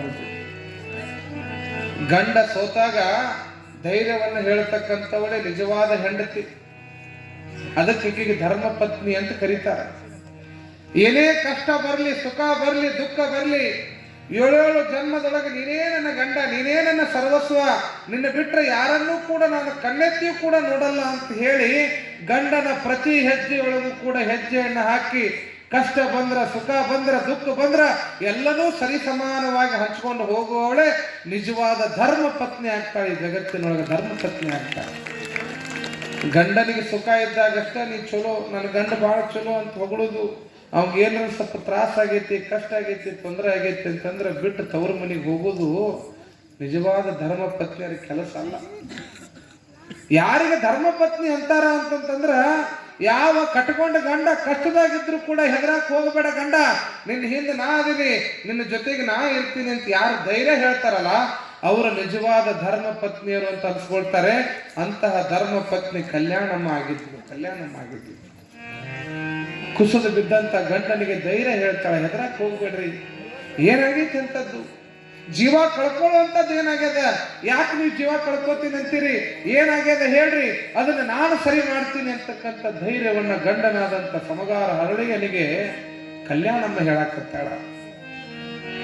ನೀ ನನಗೆ ಧೈರ್ಯ ಕೊಡಕತ್ತೀಯಲ್ಲ ಕಲ್ಯಾಣಿ, ನನ್ನ ಸಮಸ್ಯೆ ಪರಿಹಾರ ಮಾಡ್ತೀನಿ, ನೀನು ನಿನ್ನಿಂದ ಸಾಧ್ಯವೇ ಅಂತ ಪ್ರಶ್ನೆ ಮಾಡಿದಾಗ ಬಸವಣ್ಣನ ಆಣೆ, ನಾನು ಸರಿ ಮಾಡ್ತೀನಿ, ಹೆದರಕ್ಕೆ ಹೋಗ್ಬೇಡ್ರಿ, ನಾನು ಅದೀನಿ, ಧೈರ್ಯ ತಗೊಳ್ರಿ ಅಂತೇಳಿ. ಬರ್ರಿ, ಮೊದಲು ಕತ್ತಲಾಗ್ಯದ, ಮೊದಲು ಮನೆಗೆ ಹೋಗೋನು ಬರ್ರಿ, ಅದೇನೇ ಇದ್ರು ನಾನು ಸಮಸ್ಯೆ ಪರಿಹಾರ ಮಾಡ್ತೇನೆ ಅಂತ ಗಂಡನನ್ನು ಕರ್ಕೊಂಡು ಕಲ್ಯಾಣಮ್ಮ ಮನೆಗೆ ಹೋಗ್ತಾಳ. ಅದ ಚಿಂತೆ ಒಳಗ ಹೆಂಡತಿ ಮೇಲೆ ನಂಬಿಕೆ ಇಟ್ಟು ನನ್ನ ಸಮಸ್ಯೆಗೆ ನೀ ಪರಿಹಾರ ಹೇಳ್ತೀಯ ಅಂತಂದ ಮೇಲೆ ನಾನು ಬರ್ತೀನಿ ಅಂತ ಹೇಳಿ ಹರಳಯ್ಯನವ್ರ ಮನೆಗೆ ಬರ್ತಾರ. ಮನೆಗೆ ಬಂದು ಮನೆ ಸೇರೋ ತಡ ಬಂದ ತಕ್ಷಣ, ಕಲ್ಯಾಣಿ ನನಗೊಂದು ಸಮಸ್ಯೆ ಆಗ್ಯದ, ಪರಿಹಾರ ಹೇಳು, ಏನಾಗ್ಯದ ಹೇಳ್ರಿ. ಏನಿಲ್ಲ, ಅಪ್ಪ ಬಸವಣ್ಣ ರಾಜ ಬೀದಿ ಒಳಗೆ ಬರ್ತಾ ಇದ್ದ, ನಾನು ಶರಣು ಬಸವಣ್ಣ ಅಂತಂದೆ, ಆದ್ರ ಬಸವ ತಂದೆ ನನಗ ಸಮಗಾರ ಹರಳಯ್ಯನವರಿಗೆ ಶರಣು ಶರಣಾರ್ಥಿ ಅಂದ, ನನಗೆ ಒಂದು ಶರಣು ನನ್ನ ತಲೆ ಮೇಲೆ ಭಾರ ಇಟ್ಟು ಹೋಗಿಬಿಟ್ಟ ಬಸವಣ್ಣ, ಅದನ್ನ ಹೆಂಗೆ ಇಳಿಸ್ಕೋಬೇಕು ಗೊತ್ತಾಗ್ತಾ ಇಲ್ಲ ಅಂತ ಒಂದು ಮಾತು ಅವನಿಗೆ ಭಾರ ಆಗಿತ್ತು ನೋಡ್ರಿ ಶರಣನಿಗೆ. ನಾನು ಪ್ರಾರಂಭದಾಗ ಯಾಕೆ ಶರಣು ಶರಣಾರ್ಥಿ ಅನ್ಬೇಕು ಅನ್ನುವಂಥ ಶಬ್ದದಿಂದಲೇ ಕಲ್ಯಾಣಕ್ಕೆ ಕ್ರಾಂತಿ ಆಯ್ತು ಅಂತ ಹೇಳಿದ್ನಲ್ಲ, ಇವತ್ತು ಆ ವಿಚಾರ ಬಂದದ ನೋಡ್ರಿ. ಬಸವಣ್ಣನ ಆ ಒಂದು ಮಾತು ಹರಳಯ್ಯನಿಗೆ ಭಾರ ಆಗ್ಯದ. ಆ ಭಾರ ಹೆಂಗ್ ಇಳಿಸ್ಕೋಬೇಕು? ಬಸವಣ್ಣ ನನ್ನಂತ ಒಬ್ಬ ಕೆಳಜಾತಿಯ, ಯಾರೂ ಕೂಡ ಮುಟ್ಟಿಸಿಕೊಳ್ಳಲಾರದಂತ ಜಾತಿ ಒಳಗೆ ಹುಟ್ಟಿದ ನನ್ನಂತ ಹೀನನಿಗೆ ಶರಣು ಶರಣಾರ್ಥಿ ಹರಳಯ್ಯನವರೇ ಅಂದ್ಬಿಟ್ನಲ್ಲ ಕಲ್ಯಾಣಿ, ಆ ಒಂದು ಶರಣ ಹೆಂಗೆ ಇಳಿಸ್ಕೊಳ್ಬೇಕು? ನನ್ನ ಪ್ರಾಣ ಹೋಗಬೇಕಾಗಿತ್ತು, ಹೋಗಲಿಲ್ಲ, ನನಗೆ ತಡ್ಕೊಳಕ್ ಆಗುವಂತ ಅಂತಕ್ಕಂಥ ಮಾತನ್ನ ಕಲ್ಯಾಣಮ್ಮನಿಗೆ ಹೇಳಿದಾಗ, ಧೈರ್ಯ ಗೆಡಬೇಡ್ರಿ, ನಮ್ಮಂತ ಶೋಷಿತ ವರ್ಗದವರನ್ನ ಮೇಲೆತ್ತಲಿಕ್ಕೇನೆ ಅವತಾರ ತಾಳಿ ಬಂದಂತ ಬಸವಣ್ಣ ನಮಗೆ ದಾರಿ ತೋರ್ಸಂಗಿಲ್ಲೇನ್ರಿ? ಯಾಕೆ ನೀವು ದುಃಖ ಪಡ್ತೀರಿ, ಯಾಕೆ ಜೀವ ಕಳ್ಕೋತೀನಿ ಅಂತೀರಿ? ಅದಕ್ಕೆ ಸರಿಯಾದ ದಾರಿಯನ್ನು ನಾನು ಹೇಳ್ತೇನೆ. ನಮಗ ಆ ಪರಮಾತ್ಮ ಪಾದಕೆಗಳನ್ನು ಮಾಡುವಂತ ಕಾಯಕ ಕೊಟ್ಟನಲ್ಲ, ಆ ಒಂದು ಶರಣು ಅನ್ನುವಂತ ಭಾರವನ್ನು ನಾವು ಕಳ್ಕೊಳ್ಬೇಕಾಗಿತ್ತು ಅಂತಂದ್ರ ಆ ಬಸವಣ್ಣ ಕೊಟ್ಟಂತಹ ಈ ದೇಹದ ಚರ್ಮವನ್ನು ಸುಲಿದು ಅವನಿಗೆ ಪಾದಕೆಯನ್ನು ಮಾಡಿ ಕೊಟ್ಟು ಬಿಟ್ಟಿವಿ ಅಂತಂದ್ರ ನಮ್ಮ ಪಾಪ ಕರ್ಮಗಳು ದೂರ ಆಗ್ತಾವ ಅಂತಕ್ಕಂಥ ಮಾತನ್ನ ಕಲ್ಯಾಣ ಹೇಳ್ತಾರೆ. ಎಂತ ಮಾತು ಹೇಳಿದೀವಿ, ಭಾಳ ಒಳ್ಳೆ ಮಾತು ಹೇಳಿದ್ ನೋಡಿ ಕಲ್ಯಾಣಿ.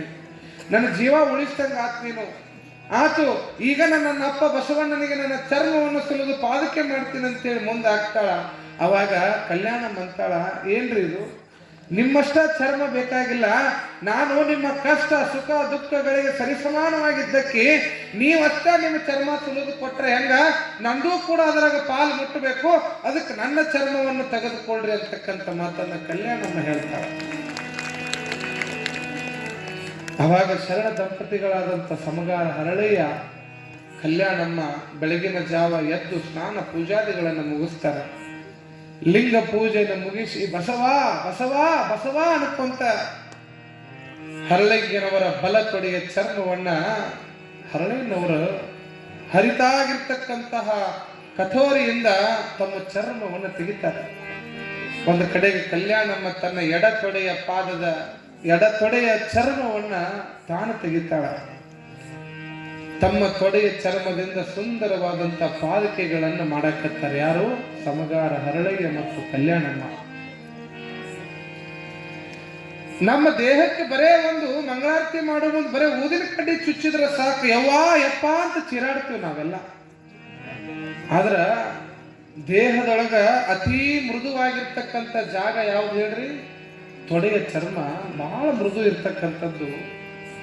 ಅಂತಹ ಚರ್ಮವನ್ನ ಶರಣ ದಂಪತಿಗಳಾಗಿರ್ತಕ್ಕಂಥ ಹರಳಯ್ಯ ಮತ್ತು ಕಲ್ಯಾಣಮ್ಮ ಬಸವಣ್ಣನಿಗೆ ಪಾದಕ್ಕೆ ಮಾಡಬೇಕಂತ ಚರ್ಮವನ್ನ ಸುಲ್ಕೋತಾರ, ತೆಗಿತಾರ. ಬಸವ ಬಸವ ಬಸವ ಅನ್ಕೊಂತ ಸುಂದರವಾದಂತ ಪಾದಕೆಗಳನ್ನು ಮಾಡ್ತಾರ. ಎಷ್ಟು ಸುಂದರವಾಗಿರ್ತಕ್ಕಂಥ ಪಾದಕೆಗಳು ಮಾಡ್ತಾರ ಅಂತಂದ್ರ ಸಾಕ್ಷಾತ್ ಪರಮಾತ್ಮನು ಕೂಡ ಮನಸ್ಸು ಸೋಲುವಂತಹ ಅಂತಹ ಮನಸ್ಸಿಚ್ಛೆಯ ಪಾದಕೆಗಳನ್ನ ಈ ದಂಪತಿಗಳು ಸಿದ್ಧಗೊಳಿಸ್ತಾರೆ. ಯಾರಿಗೆ? ಬಸವಣ್ಣನಿಗೆ ಕೊಡಬೇಕು. ಯಾವಾಗ ಬೆಳಗ್ಗೆಯಿಂದ ಸಾಯಂಕಾಲದವರೆಗೂ ಬಸವಣ್ಣನಿಗೆ ಸುಂದರವಾದ ಪಾದಕೆಗಳನ್ನ ತಮ್ಮ ಚರ್ಮದಿಂದ ಪ್ರಾಣಿ ಚರ್ಮ ಅಲ್ಲ, ತಮ್ಮ ಚರ್ಮದಿಂದ ಸುಂದರವಾದ ಪಾದಕೆಗಳನ್ನು ಮಾಡಿಕೊಂಡು ಒಂದು ತಟ್ಟೆ ಒಳಗೆ ಒಂದು ಬಟ್ಟೆ ಒಳಗೆ ಸುತ್ತಕೊಂಡು ಹರಳಯ್ಯ ಮತ್ತು ಕಲ್ಯಾಣಮ್ಮ ಮಹಾಮನೆ ಕಡೆ ಹೊಂಟಾರ. ಹಿಂಗ ಮಹಾಮನೆ ಕಡೆಗೆ ಹೊಂಟಾರ. ಈ ಕಡೆ ತೊಡಿ ಒಳಗ ರಕ್ತ ಸುರಿಯಾಕತ್ತದ, ಅದಕ್ಕೊಂದು ಬಟ್ಟೆ ಕಟ್ಕೊಂಡಾರ, ತೊಡೆ ಎಲ್ಲ ರಕ್ತ ಆಗ್ಯದ. ಆ ರಕ್ತದ ಮಡುವಿನೊಳಗನ ಮಹಾಮನೆಗೆ ಹೊಂಟಾರ. ಅಪ್ಪ ಬಸವಣ್ಣನಿಗೆ ಇದನ್ನು ಮುಟ್ಟಿಸ್ಬೇಕು, ಇದನ್ನು ಮುಟ್ಟಿಸ್ಬೇಕು. ಯಾವಾಗ ಬಸವಣ್ಣ ಮಹಾಮನೆ ಲಿಂಗ ಪೂಜೆಯನ್ನು ಮುಗಿಸ್ಕೊಂಡು ಅವನು ಕೂಡ ಹೊರಗೆ ಬರುವುದಕ್ಕ ಅದ ಮನೆ ಬಾಗಲ ಮಹಾಮನೆ ಮುಂದೆ ಹರಳಯ್ಯ ಮತ್ತು ಕಲ್ಯಾಣಮ್ಮ ಬರುವುದಕ್ಕ ಬಸವಣ್ಣನವರು ಶರಣ ದಂಪತಿಗಳನ್ನು ನೋಡಿ ತಮ್ಮ ಮಡದಿಯಾದಂಥ ನೀಲಾಂಬಿಕೆಯನ್ನು ಕರೀತಾರ. ನೀಲಾ, ನೀಲಾ ಬಾ ಇಲ್ಲಿ ನೋಡ್ಬಾ, ಯಾರು ಬಂದಾರ ಮಹಾಮನಿಗೆ ಇವತ್ತು ಯಾರು ಬಂದಾರ ನೋಡ್ಬಾ ನೀಲಾ. ಸಾಕ್ಷಾತ್ ನಿಜ ಶರಣನಾಗಿರ್ತಕ್ಕಂಥ ಹರಳಯ್ಯ ಮತ್ತು ಕಲ್ಯಾಣಮ್ಮ ಇವತ್ತು ನಮ್ಮ ಮಹಾಮನಿಗೆ ಬಂದಾರ, ಬಾ ಅಂತೇಳಿ ತಮ್ಮ ಮಡದಿಯನ್ನು ಕರೀತಾರೆ. ನೀಲಾಂಬಿಕೆಯನ್ನು ಓಡೋಡಿ ಬರ್ತಾಳ. ಇಬ್ರು ದಂಪತಿ ಸಮೇತರಾಗಿ ಬಂದಂತ ಅತಿಥಿಗಳಾದಂಥ ಹರಳಯ್ಯ ಮತ್ತು ಕಲ್ಯಾಣಮ್ಮನನ್ನು ಸ್ವಾಗತ ಮಾಡ್ತಾ ಬಸವಣ್ಣನವ್ರು ಅಂತಾರ, ಶರಣಾರ್ಥಿ ಹರಳಯ್ಯನವರಿಗೆ ಅಂದು ಬಿಡ್ತಾರ. ಮತ್ತ ಹರಳಯ್ಯನ ಕಣ್ಣಾಗ ಮತ್ತ ನೀರು ಬರಕ್ ಪ್ರಾರಂಭ ಆಗ್ತದೆಪ್ಪ. ಒಂದು ಶರಣ ಅನ್ನುವಂಥದ್ದ ಭಾರ ಇಳಿಸ್ಕೊಳಕ್ ನಾ ಇಷ್ಟು ಶ್ರಮ ಪಟ್ಟಿನಿ, ನೀ ಮತ್ತೆ ಹಿಂಗ ನನ್ನ ಯಾಕ ಪಾಪದ ಕೂಪಕ್ಕೆ ತಳತಿ ಅಂತ ಹೇಳಿ ಬಸವಣ್ಣನ ಪಾದನ ಹಿಡ್ಕೊಂಡು ಬಿಡ್ತಾನ. ಹರಳಯ್ಯ ಪಾದವನ್ನು ಹಿಡ್ಕೊತಾನ. ಯಪ್ಪ, ನಿಜ ಶರಣರದಿರಪ್ಪ ನೀವು, ಕಾಯಕಕ್ಕೆ ತಲೆಬಾಗ್ತಕ್ಕಂಥ ಶರಣರಿದ್ದೀರಿ. ಸಾವಿರಕ್ಕೊಬ್ಬ ಭಕ್ತ, ಕೋಟಿಗೊಬ್ಬ ಶರಣ, ಅಂತಹ ಶರಣ ಸಂಕುಲದ ಮಹಾಮಹಿಮ ಮಹಾಶಿವ ಶರಣರಾದಂತ ನೀವ್ಯಾಕೆ ಕಣ್ಣಲ್ಲಿ ನೀರು ಹಾಕಾಕತ್ತೀರಿ? ಇದೇನು ರಕ್ತದ ಮಡುವಿನೊಳಗೆ ಬಂದಿರಿ, ಏನಾತು ಅಂತ ಕೇಳ್ತಾನ ಬಸವಣ್ಣ. ಅವಾಗ ಕಣ್ಣೀರು ಹಾಕ್ತಿರ್ತಕ್ಕಂಥ ಸಂದರ್ಭದೊಳಗೆ ಕಲ್ಯಾಣಮ್ಮ ಹೇಳ್ತಾಳೆ, ಅಪ್ಪ ನೀನು ರಾಜ ಬೀದಿ ಒಳಗೆ ಬರೋ ಮುಂದ ಹರಳಯ್ಯನವರಿಗೆ ಶರಣಾರ್ಥಿ ಅಂದಿ, ಅದಕ್ಕ ಆ ಒಂದು ಶರಣು ಅನ್ನುವಂಥ ಭಾರವನ್ನು ಇಳಿಸ್ಕೊಳ್ಳಿಕ್ಕೆ ನಿನಗ ಸುಂದರವಾದ ಪಾದಕೆಗಳನ್ನ ನಮ್ಮ ಚರ್ಮದಿಂದ ಮಾಡ್ಕೊಂಡು ಬಂದೀವಿ ಅಂತಕ್ಕಂಥ ಆ ಪಾದಕೆಗಳನ್ನು ತೆಗೆದು ಬಸವಣ್ಣವ್ರ ಪಾದಕ್ಕೆ ಇಟ್ಟು ಹಾಕೋ ಮೆಟ್ಟು ಅಂತಕ್ಕಂಥ ಮಾತನ್ನು ಹೇಳಿ ಕೊಡಕ್ಕೆ ಹೋದಾಗ ಬಸವಣ್ಣವ್ರು 2 ಹೆಜ್ಜೆ ದೂರ ಸರಿದು ಬಿಡ್ತಾರೆ. ಏನಿದೆ ಎಂಥ ಪಾದಕೆಗಳಿವು ನೋಡ್ತಾರ, ಸುಂದರವಾದಂಥ ಪಾದಕೆಗಳು. ರಕ್ತದ ಮಡುವಿನಲ್ಲಿ ಬಂದಂತ ಶರಣರನ್ನ ಆ ಪಾದಕೆಗಳನ್ನ ತಗೊಂಡು ಬಸವಣ್ಣವ್ರು ಅಂತಾರ, ಎಂತಹ ಅನ್ಯಾಯ ನಡೆದು ಬಿಡ್ತು ಕಲ್ಯಾಣದೊಳಗ. ಕಾಯಕ ನಿಷ್ಠೆ ಒಳಗೆ ಬದುಕ್ತಕ್ಕಂಥ ಶಿವಶರಣರ ಬದುಕಿನೊಳಗೆ ಒಂದು ಶರಣು ಅಂತಕ್ಕಂಥದ್ದನ್ನ ಹೇಳಿದ್ದಕ್ಕೆ ಇವತ್ತು ತಮ್ಮ ಚರ್ಮವನ್ನೇ ಹೊಸದು ಪಾದಕೆಗಳನ್ನ ಮಾಡ್ಕೊಂಡು ಬಂದು ನನ್ನ ಪಾದಕ್ಕೆ ಹಾಕಕ್ ಬಂದಾರಲ್ಲ ಇವರು. ಹರಳಯ್ಯನವ್ರು ಅಂತಾರೆ, ಯಪ್ಪ ನೀ ಯಾವಾಗ ಈ ಪಾದಕೆಗಳನ್ನ ನಿನ್ನ ಪಾದದೊಳಗೆ ಮೆಟ್ಟುತ್ತೀಯೋ ಅವಾಗ ನಮ್ಮ ಕರ್ಮಗಳು ದೂರ ಆಗ್ತಾವ. ಬಸವ ತಂದೆ ಇದನ್ನ ಪಾದಕ್ಕೆ ಮೆಟ್ಟಗು ಅಂತೇಳಿ ತಮ್ಮ ಆ ಪಾದಕೆಗಳನ್ನ ಬಸವಣ್ಣವ್ರ ಕಾಲಿನ ಬುಡಕ್ಕಿಡಕ್ಕೆ ಹೋದಾಗ ಬಾಗಿದ ಬಸವಣ್ಣನವರು ಕಾಲಿನೊಳಗೆ ಮೆಟ್ಟಂಗಿಲ್ಲ, ಅವನ್ನ ಕಾಲಿನೊಳಗೆ ಮೆಟ್ಟಂಗಿಲ್ಲ. ಯಾವಾಗ ಹರಳಯ್ಯನವರು ಚರ್ಮದಿಂದ ಮಾಡ್ಕೊಂಡು ಬಂದಂತ ಪಾದಕೆಗಳನ್ನು ತಗೊಂಡು ಬಸವಣ್ಣ ಅಂತಾನ, ಇವು ಬಸವಣ್ಣನಾದಂಥ ನಾನು ಮೆಟ್ಟುವಂಥ ಪಾದಕೆಗಳಲ್ಲ, ಜಗದೊಡೆಯನಾಗಿರ್ತಕ್ಕಂಥ ಸಂಗಮನಾಥ ಮೆಟ್ಟುವಂಥ ಪಾದಗಳು ಅಂತ ಅವನು ತೆಗೆದು ತಲೆ ಮೇಲೆ ಇಟ್ಕೋತಾರಂತ. ಬಸವಣ್ಣವ್ರು ತಲೆ ಮೇಲೆ ಇಟ್ಕೋತಾರೆ. ಸಂಗಮನಾಥನಿಗೆ ಪ್ರಿಯವಾಗಿರುವಂಥ ಪಾದಕೆಗಳಂತ ಇವು. ಎಂತಹ ಅನ್ಯಾಯ, ಎಂತಹ ಘೋರ ಅನ್ಯಾಯ ಆಯ್ತು ನಮ್ಮ ಶರಣರೊಳಗೆ. ಬಸವಣ್ಣನವ್ರ ಕಣ್ಣೀರು ತಡಿಲಿಕ್ಕಾಗಲಿಲ್ಲ, ಅವರು ದುಃಖಿತರಾಗ್ತಾರೆ. ಎಂಥ ಕೆಲಸ ಮಾಡಿಬಿಟ್ರಿ ಹರಳಯ್ಯನವರ, ಯಾಕಿಂತ ಕೆಲಸ ಮಾಡಕ್ ಹೋಗಿದ್ರಿ ಅಂತಂದಾಗ, ಬಸವಣ್ಣ ಈ ದೇಹ ನಿನಗಾಗಿ ಮೀಸಲಿರೋದಪ್ಪ. ಇದು ಇವತ್ತೇನಾದ್ರೂ ಈ ದೇಹಕ್ಕೊಂದು ಕಿಮ್ಮತ್ತು ಬಂದದ ಅಂತಂದ್ರ, ಈ ದೇಹಕ್ಕೊಂದು ಬೆಲೆ ಬಂದದ ಅಂತಂದ್ರ, ಒಬ್ಬ ಸಮಗಾರ ಹರಳಯ್ಯ ಇಡೀ ಜಗತ್ತಿಗೆ ಪರಿಚಯ ಆಗಿದ್ದಾನ ಅಂತಂದ್ರ ಅದು ಬಸವಣ್ಣನಿಂದ ಮಾತ್ರ ಅಂತಕ್ಕಂಥ ಮಾತನ್ನ ಹರಳಯ್ಯನವ್ರು ಹೇಳ್ತಾರೆ. ಯಾವಾಗ ಆ ಮಾತನ್ನು ಕೇಳಿದ ಬಸವಣ್ಣವ್ರಿಗೆ ಆನಂದ ಆಗಿ, ಸಂತೋಷ ಆಗಿ, ಯಪ್ಪ ಇವು ಪಾದಕೆಗಳನ್ನು ನಾ ಮೆಟ್ಟುವಂಥವಲ್ಲ, ಇವು ಸಂಗಮನಾಥ ಮೆಟ್ಟುವಂಥ ಪಾದಗಳಂತೇಳಿ ತಲೆ ಮೇಲೆ ಹೊತ್ತುಕೊಂಡು ಬಸವಣ್ಣ 2 ಹೆಜ್ಜೆ ಕುಣಿದು ಅದನ್ನ ಮತ್ತೆ ಹರಳಯ್ಯನವ್ರಿಗೆ ಕೊಡ್ತಾನಂತ. ಯಾವಾಗ ಹರಳಯ್ಯನವ್ರು ತಗೊಂಡು ನೀನು ಮೆಟ್ಟಲಿಲ್ಲ ಅಂತಂದ್ರೆ ಹೆಂಗಪ್ಪ ಬಸವಣ್ಣ, ಇವು ಸಂಗಮನಾಥನ ಪಾದಕೆಗಳು ತಗೊಂಡು ಹೋಗ್ರಿ ಅಂತೇಳಿ ಬಸವಣ್ಣ ಮತ್ತೆ ಹರಳಯ್ಯನವರಿಗೆ ಪಾದಕೆಗಳನ್ನು ಕೊಡ್ತಾರೆ. ಯಾವಾಗ ಹರಳಯ್ಯನವರ ಪಾದಕೆಗಳನ್ನ ತಗೊಂಡು ಮಹಾಮನೆಯನ್ನ ಬಿಟ್ಟು ಮತ್ತೆ ಅವ್ರ ಮನೆಗೆ ಹೋಗುವಂತ ಸಂದರ್ಭದೊಳಗ ಆ ರಾಜ ಬೀದಿ ಒಳಗೆ ಒಂದು ಘಟನೆ ನಡೀತದೆ. ಏನು ಘಟನೆ ನಡೀತದ ಹರಳೆಯನವರ ಪಾದಕೆಗಳನ್ನ ಕಲ್ಯಾಣಮ್ಮ ಹಿಂಗೆ ತಗೊಂಡು ಮನೆಗೆ ಹೋಗುವಂತ ಸಂದರ್ಭದೊಳಗ ಒಬ್ಬ ಮಧುವರಸ ಅಂತಕ್ಕಂಥ ಒಬ್ಬ ಮಂತ್ರಿ, ಉಚ್ಚ ಕುಲದ ಒಬ್ಬ ಮಂತ್ರಿ ಮಧುವರಸ ಅಂತಕ್ಕಂಥವನು ಹರಳಯ್ಯನ ಎದುರಿಗೆ ಬರ್ತಾನ. ಎದುರಿಗೆ ಬಂದ ತಕ್ಷಣ ಹರಳಯ್ಯನವರ ಮತ್ತು ಮಧುವರಸರ ಮಧ್ಯದೊಳಗ ಯಾವ ಸಂವಾದ ಆಗ್ತದ, ಯಾವ ರೀತಿಯಾಗಿರ್ತಕ್ಕಂಥ ಮಾತುಕತೆಗಳು ನಡೀತಾವ ಅನ್ನುವಂಥ ವಿಚಾರವನ್ನ ನಾಳೆ ದಿನದ ಪ್ರವಚನದಲ್ಲಿ ನೋಡೋಣ ಅಂತಕ್ಕಂಥ ಮಾತನ್ನ ತಿಳಿಸ್ತಾ, ವಿಶೇಷವಾಗಿರ್ತಕ್ಕಂಥ ಘಟನೆ ನೋಡ್ರಿ. ಒಂದು ಶರಣು ಅನ್ನುವಂಥ ಒಂದು ಶಬ್ದ ಸಮಗಾರ ಹರಳಯ್ಯ ಮತ್ತು ಕಲ್ಯಾಣಮ್ಮನ ಬದುಕಿನೊಳಗೆ ಒಂದು ಇತಿಹಾಸ ಆಗ್ತಕ್ಕಂಥದ್ದು. ಚರ್ಮದ ತಮ್ಮ ತೊಡೆಯ ಚರ್ಮವನ್ನೇ ತೆಗೆದು ಬಸವಣ್ಣನಿಗೆ ಪಾದಕೆ ಮಾಡ್ಕೊಂಡು ಹೋಗ್ಯಾರೆ. ಎಂತೆಂಥ ಶರಣರಿದ್ರು ಕಲ್ಯಾಣದೊಳಗಂತೇಳಿ ಆ ಪಾದಕೆಗಳನ್ನ ಕೊಟ್ಟು ತೆಗೆದುಕೊಂಡು ಬರುವಂತ ಸಂದರ್ಭದೊಳಗೆ ಮಧುವರಸ ಅಂತಕ್ಕಂಥ ಒಬ್ಬ ದುಷ್ಟ ಮನಸ್ಥಿತಿಯ ಒಬ್ಬ ವ್ಯಕ್ತಿಯ ಎದುರಿಗೆ ಹರಳೆಯನವರು ಬರ್ತಾರ. ಏನೇನು ಸಂವಾದಗಳು ಆಗ್ತಾವ ಅನ್ನುವಂಥ ವಿಚಾರವನ್ನ ನಾಳೆ ದಿನದ ಪ್ರವಚನದಲ್ಲಿ ನೋಡೋಣ ಅಂತಕ್ಕಂಥ ಮಾತನ್ನು ತಿಳಿಸ್ತಾ, ವಿಶೇಷವಾಗಿ 9 ಗಂಟೆ 10 ನಿಮಿಷ ಆಯ್ತು. ಇವತ್ತು ಪುಟ್ಟಯ್ಯಜ್ಜವರು ನೀರ್ಲಿಗಿ ಗ್ರಾಮಕ್ಕೆ ಬಂದಾರ. ವಿಶೇಷವಾಗಿ ಎಲ್ಲ ಭಕ್ತಾದಿಗಳು ನಮ್ಮ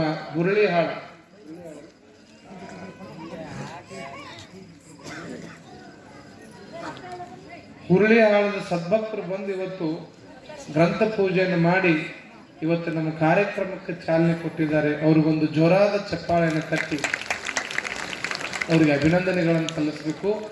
ವಿಶೇಷವಾಗಿ ನಾವು ಎಲ್ಲ ಹಳ್ಳಿಗಳಿಗೆ ಹೋದಿವಿ. ಬಹುಶಃ ಅಗಡಿ ಒಂದ ಉಳಿದಿದ್ದೀವಿ. 21 ಹಳ್ಳಿಯಾಗ ಅಗಡಿ ಒಂದ, ಅದನ್ನು ಮಂಗಳವಾರ ಅಥವಾ ಬುಧವಾರ ಹೋಗ್ಬೇಕಂತ ತೀರ್ಮಾನ ಮಾಡೀವಿ. ಬಹುಶಃ ಯಾವ್ಯಾವ ಹಳ್ಳಿಗೆ ಹೋಗಿವಿ, ನೀನ್ಯಾಕೋ ನಿನ್ನ ಹಂಗೆ ಯಾಕೋ ನಿನ್ನ ನಾಮದ ಬಲ ಬಂದಿದ್ದರೆ ಸಾಕು ಅನ್ನೋ ಹಂಗ ಯಾವ್ಯಾವ ಊರಾಗ ಪುಟ್ಟಯ್ಯಜ್ಜನ ಹೆಸರು ತಗೊಂಡು ಹೋಗಿವಿ, ಆ ಊರಾಗೆಲ್ಲ ಪಟ್ಟಿ ಮಾಡಿ ಕೊಟ್ಟಂತ ಭಕ್ತರದಾರ. ಪುಟ್ಟಯ್ಯಜ್ಜನ ಹೆಸರು ಪಟ್ಟಿ ಎಲ್ಲಿ ಬಂದೈತಿ, ನೀರ್ಲಿಗಿಗೆ ಬಂದೈತಿ. ಆ ಎಲ್ಲ ಭಕ್ತರಿಗೆ ಒಂದು ಜೋರಾದ ಚಪ್ಪಾಳೆಯನ್ನು ತಟ್ಟಿ ಅಭಿನಂದನೆಗಳನ್ನು ಸಲ್ಲಿಸ್ಬೇಕು. ಎಲ್ಲ ಸಣ್ಣ ಸಣ್ಣ ಹಳ್ಳಿಯಲ್ಲಿ ನಾವು ಹೋಗಿದ್ವಿ. ಗಳಗನಾಥ್ ಆಗಿರ್ಬೋದು, ಹುರುಳಿಹಾಳ ಆಗಿರ್ಬೋದು, ಗೂಡೂರು ಆಗಿರ್ಬೋದು, ಇವೆಲ್ಲ 200, 300, 500 ಮನೆಗಳಿರ್ತಕ್ಕಂಥ ಊರುಗಳು. ಇಂತಿಂಥ ಸಣ್ಣ ಸಣ್ಣ ಹಳ್ಳಿಯಾಗ 20, 30 ಸಾವಿರ. ಎಂತೆಂಥ ವಿಶೇಷ ಅಂತಂದ್ರ, ನಮ್ಮ ನಿನ್ನೆ ದಿನ ನಾನು ಕೇಳಕತ್ತಿದ್ದೆ, ಕೋಡಬಾಳದ ಭಕ್ತರು ಕೋಡಬಾಳದ ಭಕ್ತರು ಅವ್ರದ್ದು ಬಹುಶಃ 7ನೇ ತಾರೀಕಿನ 6ನೇ ತಾರೀಕು ಗ್ರಂಥ ಪೂಜೆ ಅದ ಕೋಡಬಾಳದವ್ರದ್ದು. ಅವರ ಗ್ರಂಥ ಪೂಜೆ ದಿನ ನೀರ್ಲಿಗಿ ಗ್ರಾಮದ ಎಲ್ಲ ಪುರಾಣ ಕೇಳಾಕ ಬಂದಂತ ಭಕ್ತರಿಗೆ ಹೋಳಿಗೆ ಪ್ರಸಾದ ಮಾಡಿಸ್ಬೇಕಂತ 1 ಕ್ವಿಂಟಲ್ ಬ್ಯಾಳೆ ಹಾಕಿ ಅವರ ಊರಾಗಿಂದ ಹೋಳಿಗೆ ಮಾಡ್ಕೊಂಡು ಬರಕ್ ತಯಾರಾಗ್ಯಾರ ಕೋಡಬಾಳದ ಭಕ್ತರು. 1 ಕ್ವಿಂಟಲ್ ಮನೆಯಾಗ 4 ಮಂದಿ ಬಂದು 1 kg ಬ್ಯಾಳೆ ಹಾಕಿ ಹೋಳಿಗೆ ಮಾಡಕ್ ನಮಗ ಯಪ್ಪ ಎಲ್ಲ ಚೆನ್ನಾಗಿರ್ತಾವ. ಅವು ದೇವ್ರಿಗೆ ಎಡಿ ಮಾಡಕ್ ಹೋಳಿಗೆ ಮಾಡಿರ್ತಾರೆ, ಇಟ್ಟಿಟ ಮಾಡಿರ್ತಾರ. ಅವು ದೇವ್ರು ತಿನ್ನೋ ಹೋಳಿಗೆ ಅಂತ. ಅದ್ರಾಗ ಏನು ಕಂಕಣನೂ ಇರಂಗಿಲ್ಲ, ಏನು ಹೂರಣನೂ ಇರಂಗಿಲ್ಲ. ಅದು ತೆಳ್ಳಗ ಬಿಳಿ ಅರಿ ಬಿರ್ತಾವಲ್ಲ ಹಂಗಾಗಿರ್ತಾವ ಹೋಳಿಗೆ. ಆದ್ರೆ ಬಹುಶಃ ಶರಣ ಚರಿತಾಮೃತ ಪ್ರವಚನ ಎಷ್ಟು ಪರಿಣಾಮಕಾರಿ ಆಗೈತಿ ಅಂತಂದ್ರ, ಕೋಡಬಾಳದ ಭಕ್ತರು 1 ಕ್ವಿಂಟಲ್ ಬ್ಯಾಳೆ ಹಾಕೊಂಡು, ಅಜ್ಜರ ನಮ್ಮ ಗ್ರಂಥ ಪೂಜೆ ದಿನ ನಮ್ಮ ಊರಿಂದ ಹೋಳಿಗೆ ಮಾಡ್ಕೊಂಡು ಬಂದು ದಾಸೋಹ ಮಾಡ್ತೀವಿ ಅಂತ ಕೋಡಬಾಳದ ಭಕ್ತರು ತಯಾರಾಗ್ಯಾರ. ದಿನ 8-10 ಮಂದಿ ಬಂದು ಹೋಗ್ತಾರೆ ಈ ಪುರಾಣದಾಗ. ಆ ಭಕ್ತರಿಗೆ ಒಂದು ಜೋರಾದ ಚಪ್ಪಾಳೆ ತಟ್ಟಬೇಕು. ವಿಶೇಷವಾಗಿ ನಮ್ಮ ಇವತ್ತು ಹುರುಳಿಹಾಳದ ಭಕ್ತರು, ಅವರು ಕೂಡ ಕೊಡುಗೆ ದಾನಿಗಳು, ಅವರು ಕೂಡ ದಾಸೋಹಕ್ಕೆ ನಾವು ಕೂಡ ಮಾಡ್ತೇವೆ ಅನ್ನುವಂಥ ಮಾತನ್ನ ಒಪ್ಪಿಸಿದ್ದಾರೆ. ಹೀಗೆ ಎಲ್ಲ ಹಳ್ಳಿಗಳು, ಎಲ್ಲ ಗ್ರಾಮಗಳು ಇವತ್ತು ಎತ್ತ ಕಡೆಗೆ ಮುಖ ಮಾಡ್ಯಾರಪ್ಪ ಅಂತಂದ್ರ ನೀರ್ಲಿಗಿ ಉತ್ಸವದ ಕಡೆ ಮುಖ ಮಾಡ್ಯಾರ. ಇವತ್ತೆಲ್ಲ ನಾವು ಬೆಳಗಿನ ಜಾವ 11 ಗಂಟೆಗೆ ನೀರ್ಲಿಗಿ ಎಲ್ಲ ಮನೆಗಳಿಗೆ ಪಾದಯಾತ್ರೆ ಮಾಡಿದ್ವಿ, ನಮ್ಮ ಗೌಡ್ರ ಮನೆ ಹಿಡ್ಕೊಂಡು. ಬಹುಶಃ ಇವತ್ತು ನಾವು ಊರಾಗೆಲ್ಲ ಅಡ್ಡಾಡಿದಾಗ ನೋಡಿದೆ, ಒಂದೊಂದು ಬಿದ್ದಂತ ಮನಿ, ತಗಡಿನ ಮನಿ, ಸಣ್ಣ ಸಣ್ಣ ಗುಡಿಸ್ಲ, ಅಂತಂತ ಸಣ್ಣ ಜಾಗದೊಳಗೂ ಕೂಡ ತಾಯಂದ್ರು ಶರಣರು ನೀರ್ಲಿಗಿ ಒಳಗೆ ಬದುಕನ್ನು ನಡೆಸಾಕತ್ತಾರ. ನಾನು ಮತ್ತು ಬೆಳ್ಳಟ್ಟಿ ಅಜ್ಜರ ಅವ್ರ ಮನೆಗೂ ಕೂಡ ನಾವೆಲ್ಲ ಅಂತ ಭಕ್ತರ ಮನೆಗೂ ಹೋಗಿದ್ವಿ. ಅವಾಗ ನಾವು ವಿಚಾರ ಮಾಡಿ ಪ್ರಾರ್ಥನೆ ಮಾಡಿದ್ವಿ ಒಂದೇ, ಪುಟ್ಟಯ್ಯಜ್ಜ, ಈ ಭಕ್ತರೆಲ್ಲ ನಿನಗಾಗಿ ದುಡಿಯಾಕತ್ತಾರ, ಎಲ್ಲರೂ ಹೆಂಗ RCC ಮನೆಯೊಳಗೆ ಜೀವನ ನಡೆಸಾಕತ್ತಾರಲ್ಲ ಹಂಗ ಈ ಮನೆಗಳು ಕೂಡ ಎವರೂ ಕೂಡ ಸುಂದರವಾದಂಥ RCC ಮನೆ ಒಳಗೆ ಮುಂದಿನ ವರ್ಷ ಅನ್ನೋದ್ರಾಗ ಬದುಕು ನಡೆಸಬೇಕು. ಅದ ಕೆಲಸ ನೀವು ಮಾಡಬೇಕು ಅಂತ ಪ್ರಾರ್ಥನೆಯನ್ನ ಮಾಡಿ ಬಂದಿರ್ತಕ್ಕಂಥದ್ದು. ಎಂತೆಂಥ ಮನಿಗಳ್ರಿ ಪಾಪ ಬಿದ್ದರು, ಇನ್ನೇನು ಗಾಳಿ ಜೋರಾಗಿ ಬೀಸಿದ್ರೆ ಬೀಳುವಂಥ ಮನಿಗಳು. ಒಂದೊಂದು ಮನೆಗೆ ಬಾಗ್ಲನೇ ಇಲ್ಲ, ತಗಡಿನ ಶೆಡ್ಡು, ಹುಲ್ಲಿನ ಮನಿಗಳು, ಇಂತೆಂಥ ಕಡು ಬಡತನದಲ್ಲಿರ್ತಕ್ಕಂಥ ಮನೆತನಗಳು ನೀರ್ಲಿಗೆ ಒಳಗೆ ಅದಾವ. ನಾವು ಯಾವ ಸಂಧ್ಯನೂ ಬಿಡಲಿಲ್ಲ, ಎಲ್ಲ ಸಂಧ್ಯಾಗ ಹೋದ್ವಿ. ಇನ್ನೊಂದು ಏನಾಯ್ತು ಅಂತಂದ್ರೆ, ಇಲ್ಲಿ ನಮ್ಮ ಈ ಕಡೆ ದ್ಯಾಮೋನ್ ಗುಡಿಯಿಂದ ಒಂದು ಒನೆ ಬಿಟ್ಟಿವಿ ನಾವು ಇವತ್ತು. ಆ ಒನೆಯನ್ನೋರು ಇಲ್ಲಿ ಬಂದಿರ್ತಾರ, ಅಯ್ಯೋ ನಮ್ಮ ಅಜ್ಜ ಬರಲಿಲ್ಲ, ನಮ್ಮ ಹಲ್ಲು ಕಡದ್ ನಮ್ಮ ಮೇಲೆ ಸಿಕ್ಲಿ ಇವತ್ತು ಬೈಯೋದ ಬೈದಾರ. ಇವತ್ತು ಎಷ್ಟು ಬೈದಾರ ಅಂತಂದ್ರೆ, ಮುಂಜಾನೆ 10ಕ್ಕೆ ಬರ್ತೇನೆ ಅಂದಾರ, ಇವರು ನೋಡಿದ್ರೆ 4 ಆದ್ರಿನ ಬಂದಿಲ್ಲ ಯವ್ವ. ಇವ್ರು ಅನ್ಕೋತ ನಮ್ಮನ್ನು ಬೈಯೋದ ಬೈದರು. 4 ಗಂಟೆ ಆದ್ರೂ ಬರ್ತಾರಂತ ಪಾಪ ಕುಂತಾವ, ನಾವು ಹೋಗಲಿಲ್ಲ ಅವ್ರ ಮನೆಗೆ.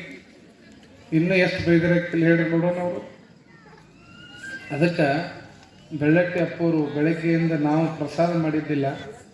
ಅಜ್ಜೋರಿಗೆ ಬಲಗಾಲ ಭಾಳ ನೋವು ಆಗಕತ್ತಿತ್ತು. ಇನ್ನೊಂದು 20-30 ಮನೆ ಇದ್ದು ಏನೋ, ಅಷ್ಟು ಮನೆಗಳ ಆಗಿದ್ದರೆ ಇವತ್ತು ಓನೆಲ್ಲ ಮುಗಿತಿತ್ತು. ಆದರೂ ಕೂಡ ನಾವು ಹೇಳಿದ ಮೇಲೆ ಭಕ್ತರಿಗೆ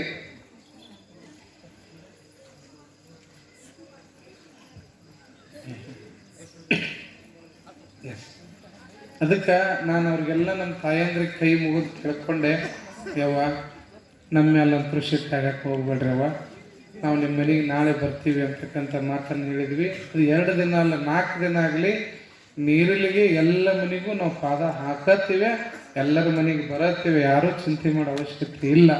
ಯಾಕಂತಂದ್ರೆ ಇವತ್ತು ಏನಾಗೈತಿ ಅಂತಂದ್ರೆ, ನೀರಿಲಿಗೆ ಪ್ರತಿ ಮನೆಯೊಳಗೂ ಎಲ್ಲರೂ ದುಡ್ದಾರ, ಎಲ್ಲರೂ ಸೇವೆ ಮಾಡಾಕತ್ತಾರ, ಎಲ್ಲರೂ ಮನೆ ಬಣ್ಣ ಹಚ್ಚಾಕತ್ತಾರ, ಎಷ್ಟೋ ಮಂದಿ ಮನೆ ಸ್ವಚ್ಛ ಮಾಡ್ಕೊಳಕತ್ತಾರ, ಮನೆಯೆಲ್ಲ ಶೃಂಗಾರ ಮಾಡ್ಕೊಳಕತ್ತಾರ. ಯಾಕಂತಂದ್ರೆ ಮನೆ ಯಾಕೆ ಬಣ್ಣ ಹಚ್ಚಾಕತ್ತಿರವ, ಯಾರ್ದಾರು ಮದುವೆ ಐತಿ ನಿಮ್ಮ ಮನ್ಯಾಗ ಅಂತ ಕೇಳಿದ್ರೆ, ಯಾಕ್ರಿ ಅಂತಾರ, ಮದುವೆ ಯಾಕ್ರಿ, ನಮ್ಮ ನೀರಿಲಿಗೆ ಉತ್ಸವ ಐತಲ್ಲ ಅದಕ್ಕೆ ಮನೆಗೆ ಬಣ್ಣ ಹಚ್ಚಾಕತ್ತೀವ್ರಿ ನಾವು ಅಂತಾರ.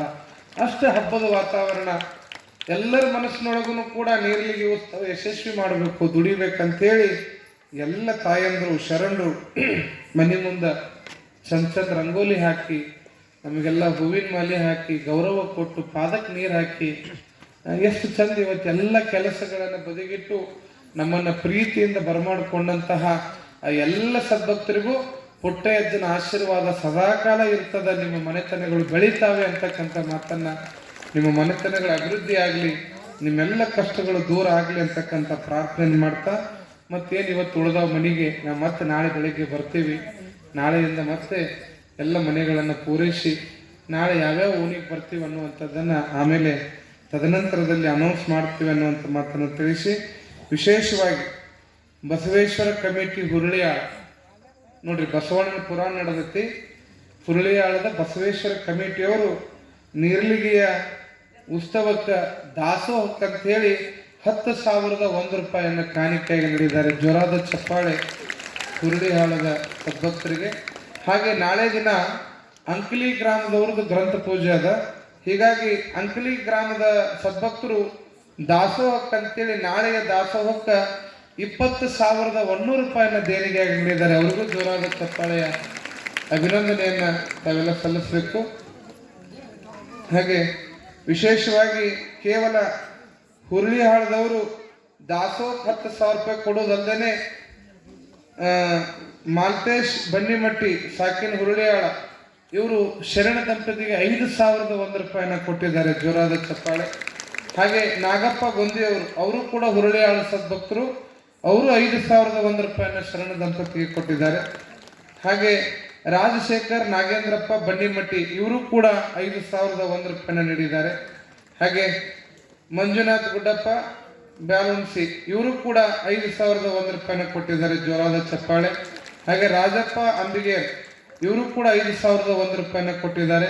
ಹಾಗೆ ಕೋಟಪ್ಪ ಯಮನಪ್ಪ ಜಾಲ್ಗಾರ್ ಸಾಕಿನ್ ಹುರುಳಿಯಾಳ. ನೋಡ್ರಿ, ಹುರುಳಿಯಾಳದೊಳಗ 7 ಜನ ಸದ್ಭಕ್ತರು ಶರಣ ದಂಪತಿ ಕಾಣಿಕೆಯನ್ನು 5,000 ರೂಪಾಯಿ ಕೊಟ್ಟರೆ. ಜೋರಾದ ಚಪ್ಪಾಳೆ. ದಾಸೋಹಕ್ಕೆ ಕೊಡೋದಲ್ಲದೇನೆ 7 ಜನ ಸದ್ಭಕ್ತರು ಶರಣ ದಂಪತಿ ಸೇವೆಯನ್ನು ಕೂಡ ಬರೆಸಿದ್ದಾರೆ. ಅವರಿಗೆ ತುಂಬು ಹೃದಯದ ಅಭಿನಂದನೆಗಳು, ಧನ್ಯವಾದಗಳನ್ನು ತಿಳಿಸ್ತಾ, ವಿಶೇಷವಾಗಿ ದಿನಗಳು ಬಹಳ ಕಡಿಮೆ. ಮುಂದಿನ ರವಿವಾರವ ಈ ಟೈಮ್ದಾಗ ದೊಡ್ಡ ಜಾತ್ರೆ ನಡೆದಿರ್ತೈತ್ರಿ ನೀರ್ಲಿಗೆ. ನಿಮ್ಮ ಮುಖ ನೀವೇ ನೋಡ್ಕೊಳಕ್ಕಾಗಿಲ್ಲ, ಅಷ್ಟು ಮಂದಿ ಕೂಡಿರ್ತೈತಿ. ಅದಕ್ಕೆ ಇನ್ನು ಕೇವಲ 1 ವಾರ ಉಳಿತು. ಹೀಗಾಗಿ ನಾವೆಲ್ಲ ಜಾಗೃತರಾಗಿ ಕಾರ್ಯಕ್ರಮದ ಯಶಸ್ಸಿಗೆ ನಾವೆಲ್ಲ ಶ್ರಮ ಪಡುವಂಥ ಸಂದರ್ಭ ಒದಗಿ ಬಂದದೆ. ಇವತ್ತೆಲ್ಲ ಮನೆಗಳಿಗೆ ಹೋದಾಗ ಭಾಳ ಜನ ಪಟ್ಟಿ ಕೊಟ್ಟಾರ, ದೇಣಿಗೆ ಕೊಟ್ಟಾರ. ಅವ್ರದ್ದೆಲ್ಲ ಹೆಸರನ್ನು ನಮ್ಮ ಶೆಟ್ರು ಗುರುಗಳು ಅನೌನ್ಸ್ ಮಾಡ್ತಾರೆ. ಜೊತೆಗೆ ಇವತ್ತು ವಿಶೇಷವಾಗಿ ದಾಸೋಹಕ್ಕೆ ಹಳ್ಳಿ ಜನ ಎಲ್ಲರೂ ದೇಣಿಗೆ ಕೊಡಕತ್ತಾರ, ಎಲ್ಲರೂ ದುಡಿಯಾಕತ್ತಾರ. ಆ ದುಡಿತಕ್ಕಂಥ ಎಲ್ಲ ಕೈಗಳಿಗೆ, ಪ್ರತ್ಯಕ್ಷವಾಗಿ ಪರೋಕ್ಷವಾಗಿ ದುಡಿತಕ್ಕಂಥ ಎಲ್ಲ ಕೈಗಳಿಗೆ ಒಮ್ಮೆ ಹೃದಯ ತುಂಬಿ ಜೋರಾದ ಚಪ್ಪಾಳೆಯನ್ನು ತಟ್ಟಿ ಅಭಿನಂದನೆ ಸಲ್ಲಿಸೋಣ ಅಂತಕ್ಕಂಥ ಮಾತನ್ನು ತಿಳಿಸ್ತಾ ಒಂದು ನಮ್ಮ ಗವಾಯಿಗಳು ಒಂದು ಅದ್ಭುತವಾದಂಥ ಒಂದು ಗೀತೆಯನ್ನು ಹಾಡ್ತಾರೆ. ಆ ಗೀತೆ ಆದಮೇಲೆ ಹಲವಾರು ಜನರ ದೇಣಿಗೆ ಪಟ್ಟಿಯನ್ನು ನಮ್ಮ ಶೆಟ್ರು ಅನೌನ್ಸ್ ಮಾಡ್ತಾರೆ. ಅದನ್ನು ಕೇಳಿ ಕೊನೆಗೆ ಮಹಾಮಂಗಲ ಮಾಡೋಣ ಅಂತಕ್ಕಂಥ ಮಾತನ್ನು ತಿಳಿಸ್ತಾ ಈಗ ನಮ್ಮ ಗವಾಯಿಗಳಿಂದ ಒಂದು ಸುಂದರವಾದಂಥ ಗೀತೆ. ಹಲ ಸ್ವಲ್ಪ ಒಂದು ಹಲ ಪಂಚಮಿ ಹಬ್ಬ ಉಳಿದವ ದಿನನಾಕ ಅಣ್ಣ ಬರಲಿಲ್ಲ ಯಾಕ ಕರಿನಾಕ. ಪಂಚಮಿ ಹಬ್ಬ ಉಳಿದವ ದಿನನಾಕ ಅಣ್ಣ ಬರಲಿಲ್ಲ ಯಾಕ ಕರಿನಾಕ. ಅಣ್ಣ ಬರಲಿಲ್ಲ ಯಾಕ ಕರಿನಾಕ. ಪಂಚಮಿ ಹಬ್ಬ ಉಳಿದವ ದಿನನಾಕ ಅಣ್ಣ ಬರಲಿಲ್ಲ ಯಾಕ ಕರಿನಾಕ. ಅಣ್ಣ ಬರಲಿಲ್ಲ ಯಾಕ ಕರಿನಾಕ.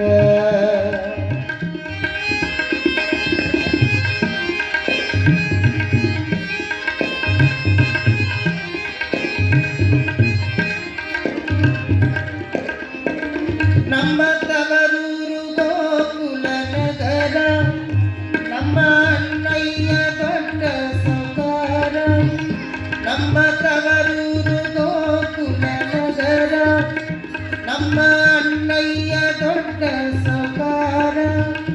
ಮನೆಯಂತದ್ದು ರಾಜ ಮಂದಿರ, ಹೆಂಗ ಆದೀತ ಹೆಂಗ ಆದೀತ ಹೆಂಗ ಆದೀತ ಬಿಟ್ಟು ಇರಲಾಗ. ಅಣ್ಣ ಬರಲಿಲ್ಲ ಯಾಕ ಕರಿನಾಕ. ಪಂಚಮಿ ಹಬ್ಬ ಉಳಿದವ ದಿನನಾಕ ಅಣ್ಣ ಬರಲಿಲ್ಲ ಯಾಕ ಕರಿನಾಕ. ಅಣ್ಣ ಬರಲಿಲ್ಲ ಯಾಕ ಕರಿನಾಕ.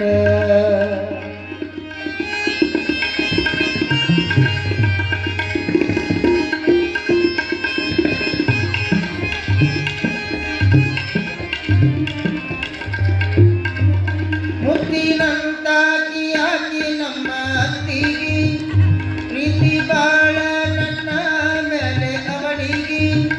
ಮುತ್ತಿನಂತಾಕಿ ಆಕಿ ನಮ್ಮ ಅತ್ತಿಗೆ, ಪ್ರೀತಿ ಬಾಳ ನನ್ನ ಮೇಲೆ ಅವಳಿಗೆ. ಪ್ರೀತಿ ಬಾಳ ನನ್ನ ಮೇಲೆ ಅವಳಿಗೆ. ಬಿಟ್ಟಾಳೆ ನಮ್ಮ ಬಿಟ್ಟು ಇರಲಾಗ. ಅಣ್ಣ ಬರಲಿಲ್ಲ ಯಾಕ ಕರಿನಾಕ. ಅಣ್ಣ ಬರಲಿಲ್ಲ ಯಾಕ ಕರಿನಾಕ. ಅಣ್ಣ ಬರಲಿಲ್ಲ ಯಾಕ ಕರಿನಾಕ.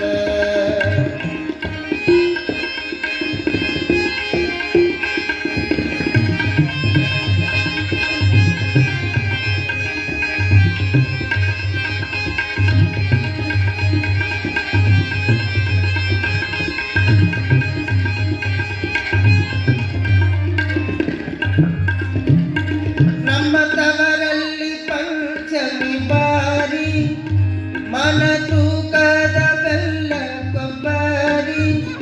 ನಮ್ಮ ತವರಲ್ಲಿ ಪಂಚಮಿ ಬಾರಿ, ಮನ ತೂಕದ ಬೆಲ್ಲ ಕೊಬ್ಬರಿ. ಎಳ್ಳು ಅವಲಕ್ಕಿ ತಂಬಿಟ್ಟು ಸೂರಿ. ನಾನು ತಿನ್ನುವಾಕಿ ಅಲ್ಲೇ ಮನಸಾರೆ. ಅಣ್ಣ ಬರಲಿಲ್ಲ ಯಾಕ ಕರಿನಾಕ.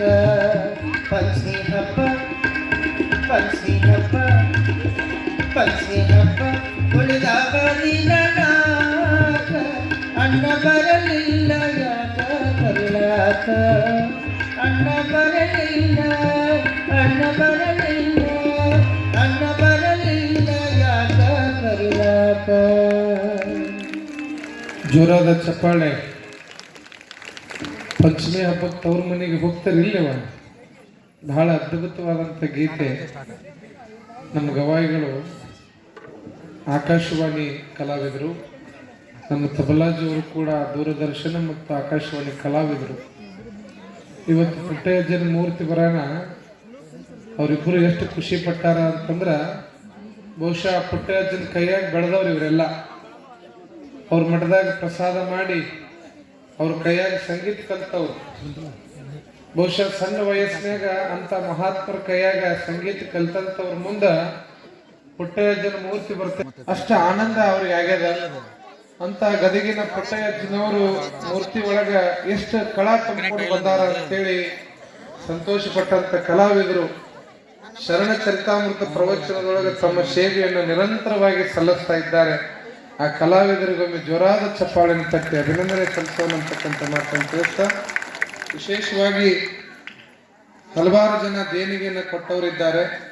ಆ ದೇಣಿಗೆಯನ್ನು ಕೊಟ್ಟಂತ ಸದ್ಭಕ್ತರ ಹೆಸರುಗಳನ್ನ ನಮ್ಮ